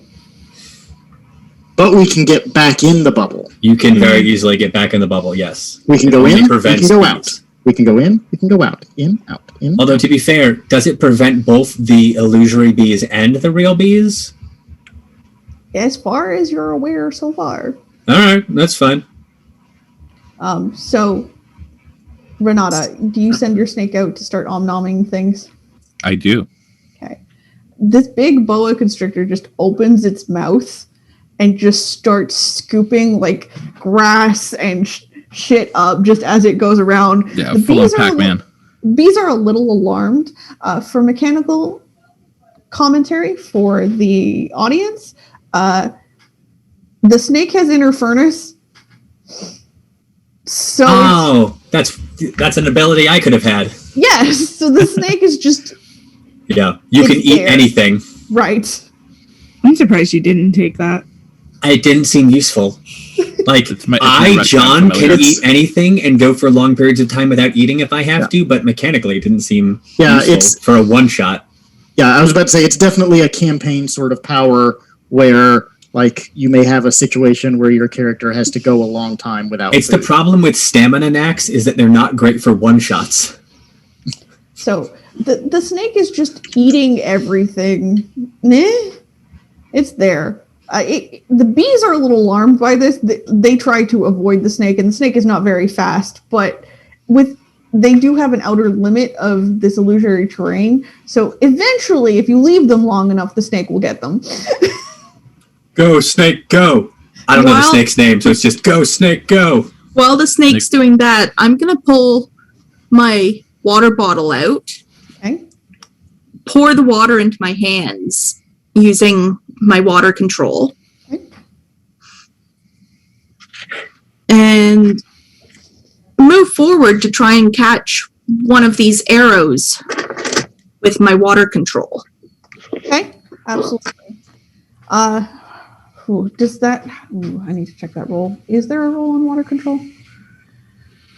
It says that the dice pool is dexterity plus craft. Right. So then roll those 2 things and we'll see how it goes. And from behind you, y'all hear Gary. That's so cool! Remind me which one was Gary? So Gary is the person that River picked up. Mm-hmm. And he has wandered into your bubble with you. Yep. So John, forgot, but Benjamin would not have just ignored a mortal. I don't know if I can justify that as a retcon, though. He's just following you. And that's fair. In fairness, like, y'all moved and there was a lot of people dancing, and then all of a sudden he was like, where did River go? And he walked into this space and was like, oh. Okay, remind me again how using a willpower for save or for fail goes? So if you spend a willpower, you can reroll 3 dice. Okay.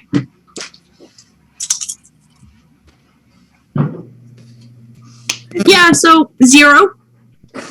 Oh no. The water tries, and there's nothing we can do to assist this.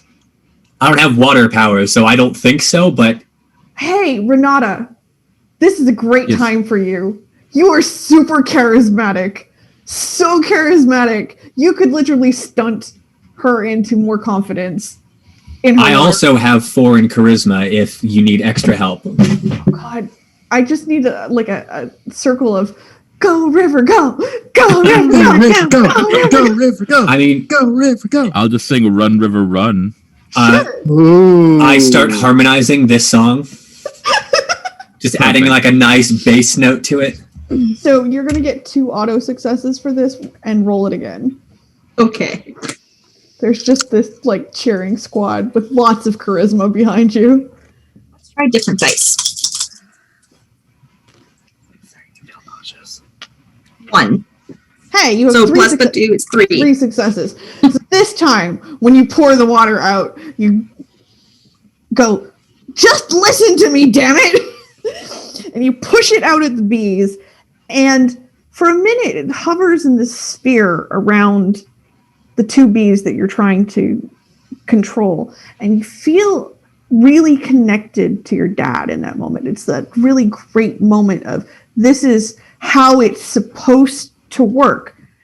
And the bees get blurry, and the scenery gets blurry, and 2 arrows fall to the ground. Yay! I go get them. Move the water back into my water bottle. Mm-hmm. And I guess I'm beaten to getting the 2 arrows. Okay. But I mean, I go and I've already got 3, so I go and just grab the last 2 and I put them in my backpack. Okay. You successfully have all 5 arrows now. And as you collect them, you hear this slow clap.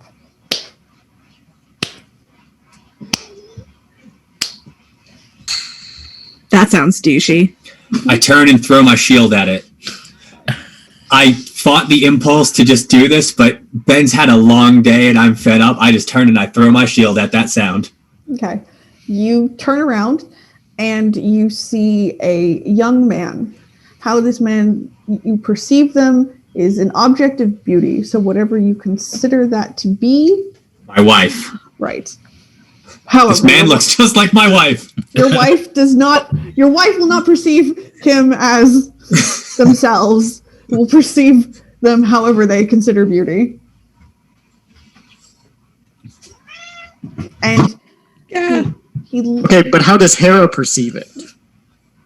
how does Hera perceive the cat? Yes. Oh, Hera. Era the cat.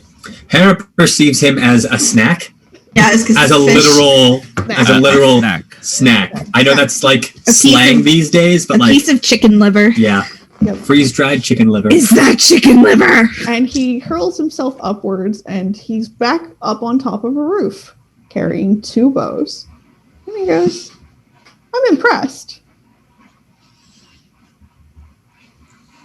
Hello, Lord Eros. I have just thrown something at him. He leaped over it. Okay, I call it back. He has a knack. He can That's keep fair. doing that.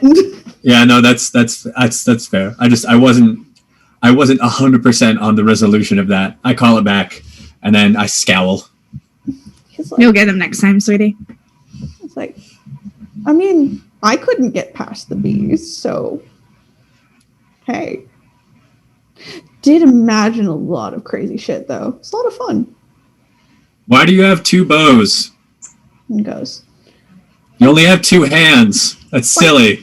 twice the shipping. Like, I'm one of the only gods that can look at something, go, I ship it, and make it canon. But you only have 2 hands. You look ridiculous. He goes, Benjamin hasn't clocked who this is, nor does he care. He's just fed up with the whole day. it's fair. It's like, I'll take a little bit of ridiculous for a whole lot more power. It's all good. Do I have to punch him? Benjamin, I think we're Well, going to have to. no. But we're not there yet. Hello, Lord Eros. And he goes, oh, Oh. Yeah. a polite one. Surprisingly. Well, Yeah, when did you Up to a become the point. polite one, Caleb? when politeness gets you what you want.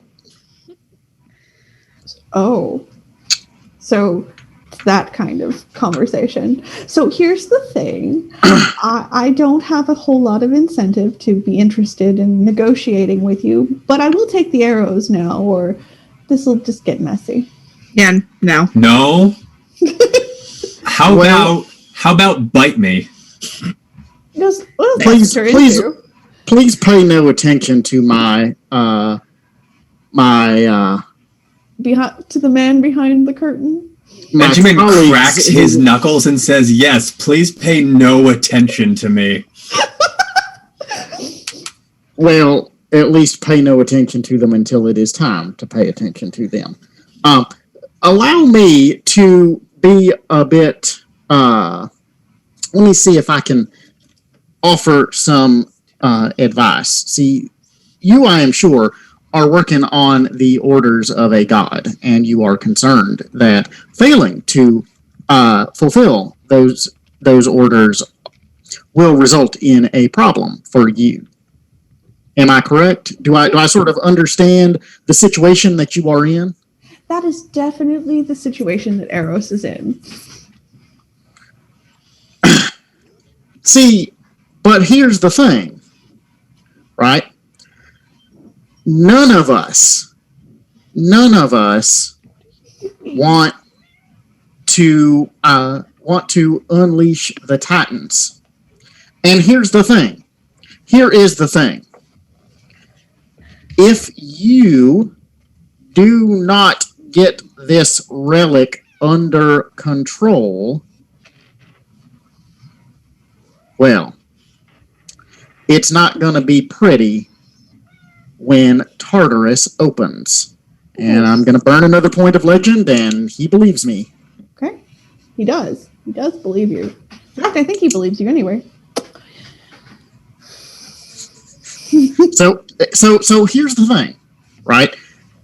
Is it worse to deal with your mom for however long until she gets distracted by the next shiny thing that comes to her attention? Or is it worse to have every god from every pantheon realize that you are the one responsible for bringing back the Titans? He goes, have you ever been on the other side of Aphrodite's wrath? Y'all ever heard of the Trojan War? Like, nah. Those were mortals. Who cares? Yeah, I studied history. Yeah. So my question to you is, who can make your life worse? Your mom or Zeus? Ma. 112%. All right. And Caleb turns back to Benjamin and kind of goes, I tried. Over Okay, to you. all right, Spectre, I'm going to spend all of my experience points to give myself 3 in epic strength. Okay. Just before we do, just so that is there before we do anything else. Because then I say to Eros, you can have these arrows over my dead body. Well, that's Arrows, what you don't get no arrows. Eros says. Promise? Benjamin leans his neck to the side, and even from however far away Eros is, he can hear the cracking. Okay. Yep. Great. So, are we attacking Eros? Is that the plan? I am standing ready, but I am not attacking him yet. Fred tugs on Benjamin's sleeve and says, "Hey, don't die." Oh. Don't tell me what to do. All right, fine, get dead. Fuck, I care. Eros takes down the bow not made out of sugarcane and flowers and bees and knocks it. Okay, I have my shield out and I am ready. But if he wants to decide to fuck off, he still can. Okay. I'd sneak up on him. You could try, absolutely. What would I roll for that? So please roll me. It's probably gonna go bad, but I'm gonna Stealth try. and dexterity? Yeah, that's probably the best one. Okay, and I have that extra kick to stealth. Yep. 1, 2, 3, 4. What are your virtues, by the way? My virtues are courage, expression, loyalty, and intellect. Loyalty is 4, courage 3, expression 2, This is intellect definitely 1. a courageous moment. This is a demigod at the very minimum. Okay. So I roll 3 additional? Yes. Okay.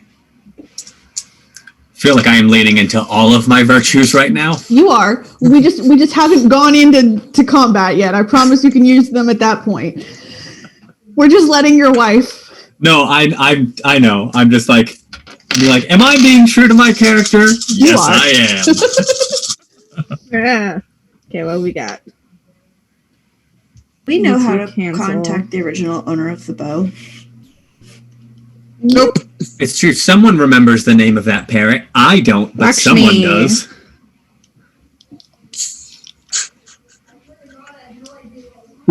Would a bird lawyer be able to contact Lakshmi? If anyone can.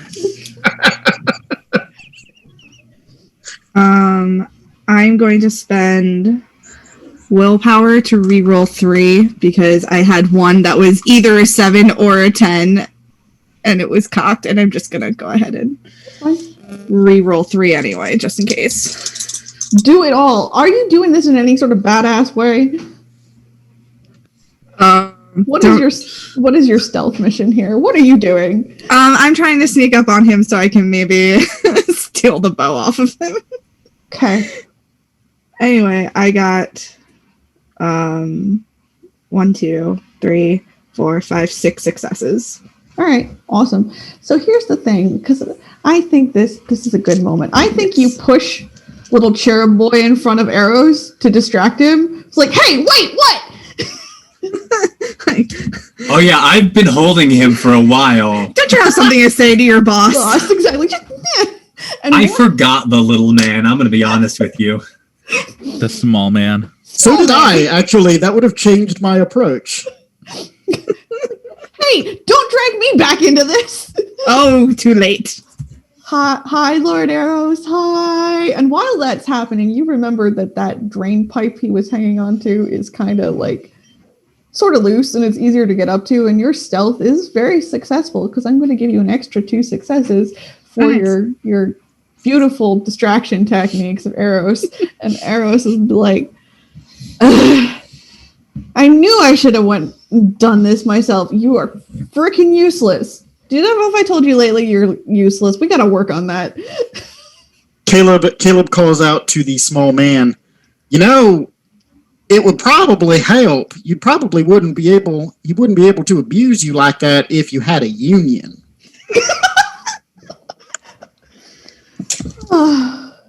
Benjamin starts singing the Look for the Union Label song that was very popular in the 1920s. Caleb starts singing the Internationale. Nice. All right. Arrows gets tired and fires at Caleb. All right, hang on. Okay. So, depending on what you want to do here, you can use your dexterity athletics to dodge it if you want to. So he's firing an arrow. Mm-hmm.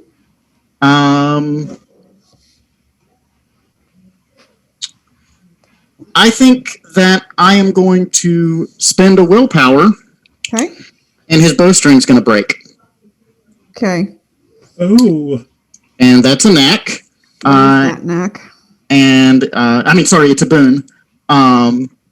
And it's a pretty nasty one, actually. Mm-hmm. I do not disbelieve you. Yeah, in order to repair the object, a character must accumulate an equal number of successes on an extended dex craft roll. So I need to roll intelligence craft, and then that tells you what he has to roll to fix it. So hang on. Whatever happens here, he's going to be stuck dealing with the bowstring. 4, 5 plus 1.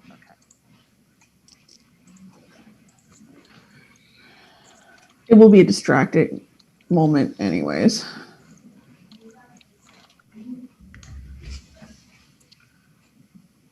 That is 2 successes. He is better at his main weapon than that. But he is distracted trying to keep it from falling apart. Would that give me an in to try and steal the other Yes. bow? Yes, Okay. it would. Okay, fingers crossed that this works. So, would that be larceny and wits? Yeah, or dexterity, depending on whether you want to be like, hey, I'm just so nimble-fingered, or hey, I find the right opening.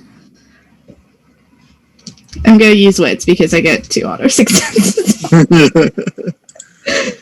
Also, you were just given a moment. Yeah. You were given the right moment. Okay, I'm going to roll them over here. Sorry.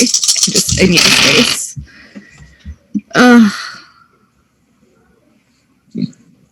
I'm going to spend my last willpower because I want this to work so badly. Okay. I have a question for Benjamin. Hold on, I couldn't hear you over dice jangling. Sorry. That's fine. I was just going to ask you, where are the arrows currently? So I have a backpack basically where the shield goes, so that I'm not just obviously carrying a shield. The arrows are in there, and it is zipped closed. Okay. As Eros is dealing with the bow issue, you do manage to slip Kamadeva's bow off of his shoulder. Oh, thank God. Do the rest of you want to do anything? Run. Fucking run. What I am going to do everything that I can to keep Eros' attention on me so that other people can run away. Okay. I need you to roll me a wits and awareness, but only Benjamin. Wits and awareness. Okay. Are they on the main, like on our level now, or are they up? They're up. They're up, okay. Okay, that is 2 successes. So you yell something to get Eros' attention, I'm guessing, besides just standing there. I actually throw my shield at him again. I know that like he's got a knack and can probably just dodge it, but it is probably the most effective thing I can do to at least keep him on me for a few seconds. Right. Okay, that makes sense. Everybody else roll me... I'm trying to figure out what the best GTFO roll is. GTFO is probably...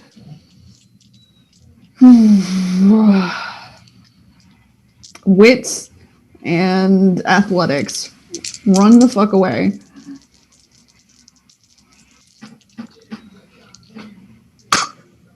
And I'm just going to take an average success on this. So, like, if the group of you can get enough successes, you can get away from him. Well, I brought 3 to the table. Great. 2. 5. I brought 5. 2. Definitely the 2 5-havers are carrying this group. Y'all are just, like, running the fuck away. Like, come on, come on. As you run away from Eros with the bow next to you, you feel a whole lot of things really loud in your head right now because none of you actually have the ability to control the bow's powers either, okay? But now it's just noisy confusion. It's happening all at once. 1 minute you're looking at each other going, hey, you're really hot. And the next minute you're like, you know what tastes good with sandwiches? Sand. I mean, that's why they are sandwiches. So it's a very mishmash of things, but you have this sense that if you keep running back towards the beginning of this, you probably can find Lakshmi again. All right. Benjamin. Yes. As you are, he leaps off the roof towards you. Okay. Good. And slams into you. Right. Good. And what I want you to do is roll a series of strength and athletics checks. Okay. And I want you to roll 3, and we will narrate them accordingly. Okay. Let's see. First one is... Spectre, I would like to do something after the second roll. Okay. Let's see. My first one is 5 successes. Okay. You beat him. My second one is... What's the threshold? It's 7? It's still 7. Okay. My second one is 4 successes. Did not beat him. Okay. And my third one is... Doesn't matter. He has 0 successes, so assuming you... Oh, well, my last one was like 8 successes. Yeah. So Yeah. I win twice. Right, you win twice. So the first one, you catch him off guard, and you are like a freight train to run into. Yeah. You are super strong. How would you like to attack him? What would you like this to look like? So Eros is jumping down at me from a building, and I guess he's like doing some attack on the way down. Right. Okay, so for the first one, I want to, as he's coming down, grab, I guess he's punching me. I want to grab the arm that he's punching me with and just hurl him into the ground. Okay. He slams into the concrete and leaves an indentation. That is the kind of confrontation you are having. Hell yes, this is exactly what I wanted to happen. He reaches out for you. He grabs you by the leg on the second confrontation, takes an arrow, and hamstrings you down the back. Okay. So you end up taking a knee towards him. However, it doesn't really matter because you are now closer to him. Yeah. How would you like to finish this confrontation? I am going, so it's fine. This is where I wanted to be anyway. I'm going to grab Eros by the front of whatever garment he is wearing. Okay. And as I'm dragging him up to me, I'm going to headbutt him as hard as I physically can. And with like 8 successes and he has 0, I'm pretty sure I knock him the fuck out. Okay, you do, and you leave him on the ground right there. And Charlie is waiting for you because he was afraid that something was going to happen to you, and you gave good belly rubs, and he knows mom has gone off already, so he's just sitting there like, you okay?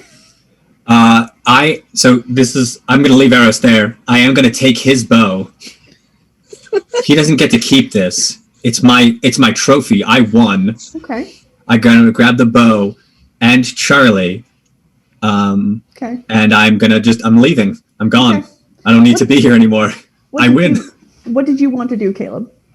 Well, I was going to cover Benjamin's back with my shotgun, but it turns out that wasn't necessary. So actually what happens is Caleb comes up and like he reaches behind him and it honestly looks like he has pulled a shotgun out of his ass. Because it has a pull from nowhere power. And he runs up and then he's like, okay, let's go. As I'm leaving, I see that you are suddenly there with a shotgun, and I look very touched, say, thanks, buddy. And then I toss you Eros's bow, and I say, let's get out of here. So you all run back to the beginning of this day where, you've been having a perfectly normal time until this happened. Why do gods never solve their own frickin' problems? However, Lakshmi is waiting for you in the alley again. Only as a parrot, you can see her sitting on a building, and she floats down into the alley again. And you all close your Caleb eyes, turns his back. right?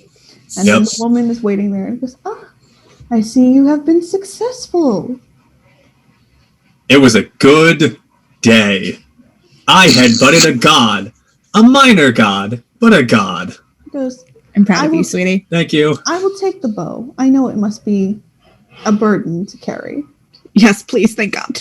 And as she takes the bow, all of the unwanted and unintended love effects lift. Now, she won't be able to do this indefinitely, but she is more familiar with how to use this bow, and she can get it back to Kamadeva more easily than the rest of you can. And she goes, and the arrows? Oh, yeah. They're in here, and I take off the backpack, and I just hand her the whole backpack. Okay. I don't want to touch them. When you open the backpack, there's only 4 arrows. I had 5. What happened? There's only 4 arrows. She looks at the arrows and she goes, Which one is missing? hallucinatory one. Is this whole thing a hallucination? Did I imagine headbutting arrows? Because that's going to really ruin my day. She goes, I have no idea if you headbutted arrows or not. I assume if you headbutted... Oh, was Lord Arrows responsible for this? Oh, yeah, I guess. Unless it's a hallucination. I don't know anything. Nothing is real until we get that last arrow, so I don't know. Is there a roll we can do here to figure out what happened? I will hold off on this for the moment. And she looks at you and says, well, this is better than nothing. The taking the bow away from the mortal world will lessen the effects, and one arrow out of 5 is not the worst thing to track down for ourselves. Lord Kama will be grateful, and he will give you your boons. Do any of the rest of you have any issues? Are you all right? I'm fine. Has the spell been broken for River's character now that you have the bow back? Yes. Okay. Yes. Good. Poor River, I'm so sorry. Ben is very, very concerned. This is definitely the bow, and you're definitely really here, and I'm not just imagining this whole thing because I've been stabbed with a hallucinatory arrow. Like, can someone reassure me that reality is real and that I'm not just like going nuts? Well, are we all we're all sound? So, does Ben say that out loud? Yes, Ben is freaking out just a little bit right now. I can punch things real good, but brain stuff. So when Ben says that, Caleb walks up to him, climbs him like a tree, and just plants a massive kiss on him. Full on lip. You know what? Tongue action too.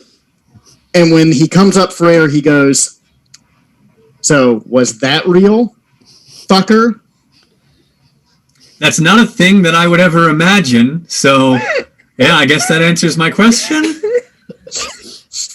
Sweetie, I'm sorry. This is a little weird. It's very intense. You know what? I kind of liked the beard. I can't grow one, so if that's a thing that you need going No, forward, I think I might be bisexual. Alright, that's cool. Lakshmi's like, well, I can't prove that reality is real, but as far as I'm aware, this is the bow. I've got it. And I'm willing to accept the 4 arrows for the time being. So everything between us is, well, you were never in my employ anyways. I'm simply grateful for your assistance. This conversation never happened, and I was never here. I now must ask you, because I am Lord Kama's vessel in this world currently, what would you ask of him?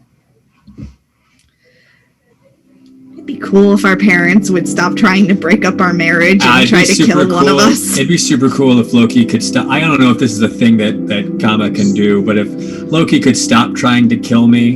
And also, your dad stopped trying to kill me. That's the thing that we want to, right? Right? I mean, I don't think John Bull would do that. What was responsible for me getting sunk into the ground? I don't know, actually. I honestly have no idea. I assumed it was Would your we dad. know that? You didn't ask, but you know. I made an assumption. No, that's fair. If we could get our parents, our respective parents, to stop trying to kill our respective spouse, that would be great. Plus, there was that time with the thing and the right. See, that's why I keep telling you. Fair. Yeah. I actually thought that was Robin Hood at the time. He likes his dad better than we like our parent. Lakshmi moves her fingers in a circle, and as she does this, a red parrot feather becomes visible, and she pulls it from the air. She hands it to you, and she says, "This will ward you from death from your parents. Hooray! I can do no more." Good enough for me. Sufficient. I mean, I'll punch Dad if I gotta, but Next. I appreciate the help. River, what would you like? It has been a trying time for you. I'm sorry I could not do more for you. Yeah, it was interesting. But I would like the relationship with my best friend back. He goes, where is your best friend? In suburban corporate America. Oh, that sucks. Yeah. Lakshmi does the circle motion with her fingers again, and she pulls a map. And she says, this is no ordinary map. If you follow it to its exactness, you will have your best friend back. Thank you. Renata, and your fabulous hat. What would you like?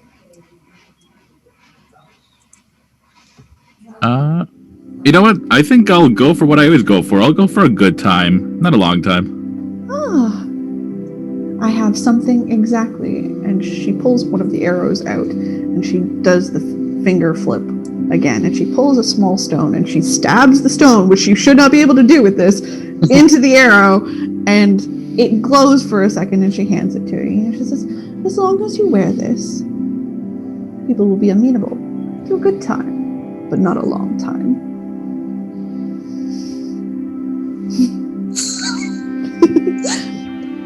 Nice. Vera, Yes. what would you like?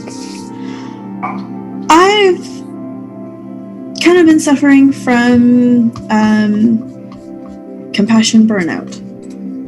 So my love of humanity has wavered. Yes. Oh, I am so sorry. That must be very difficult. I cannot even imagine, given that I live almost continuously in a realm of intense joy at love continuously. Let me see. And she does the circular motion again. And she says, yes, this. And she pulls forth a long scarf and keeps pulling and pulling and pulling. And it's like doctor levels of length of scarf. And she eventually hands it to you, and it's all these different colors and all these different patterns. And if you stare at it long enough, you can see different scenes in it. And she says, each one of these has a different emotion to tap into. And while I cannot give you total joy, I can give you access to that emotion to find your own. So when you need bolster and you need to find the goodness in things, you can find that emotion in this pattern and connect to it. And she wraps it around you. She finally looks at Caleb and goes, and after that display of I don't know what would you like?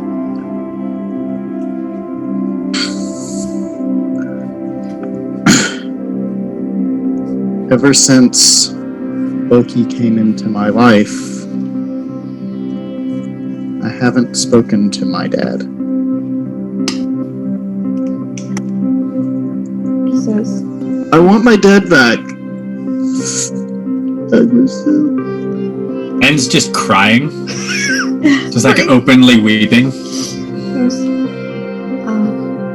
that parental love. Maybe we can do something about that.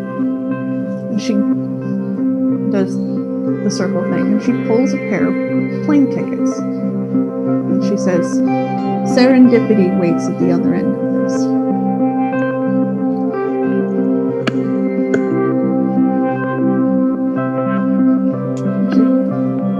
And now, unfortunately, I dare not leave this bow in this world much longer.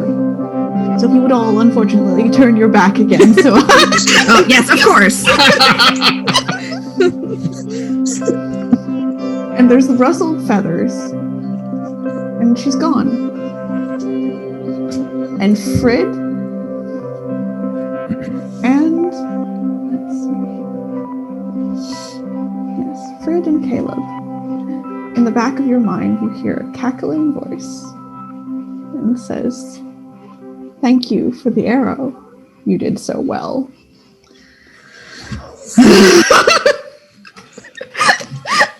And that is where we are going to end this story.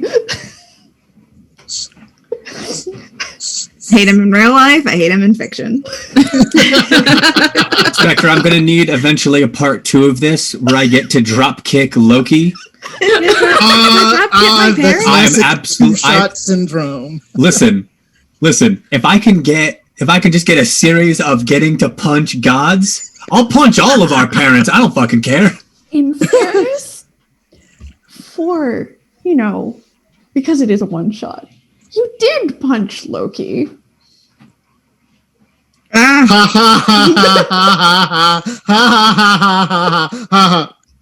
Sorry. You know what? I'll take it, because this means I knocked down an even more powerful god than I thought. He just wanted the arrow.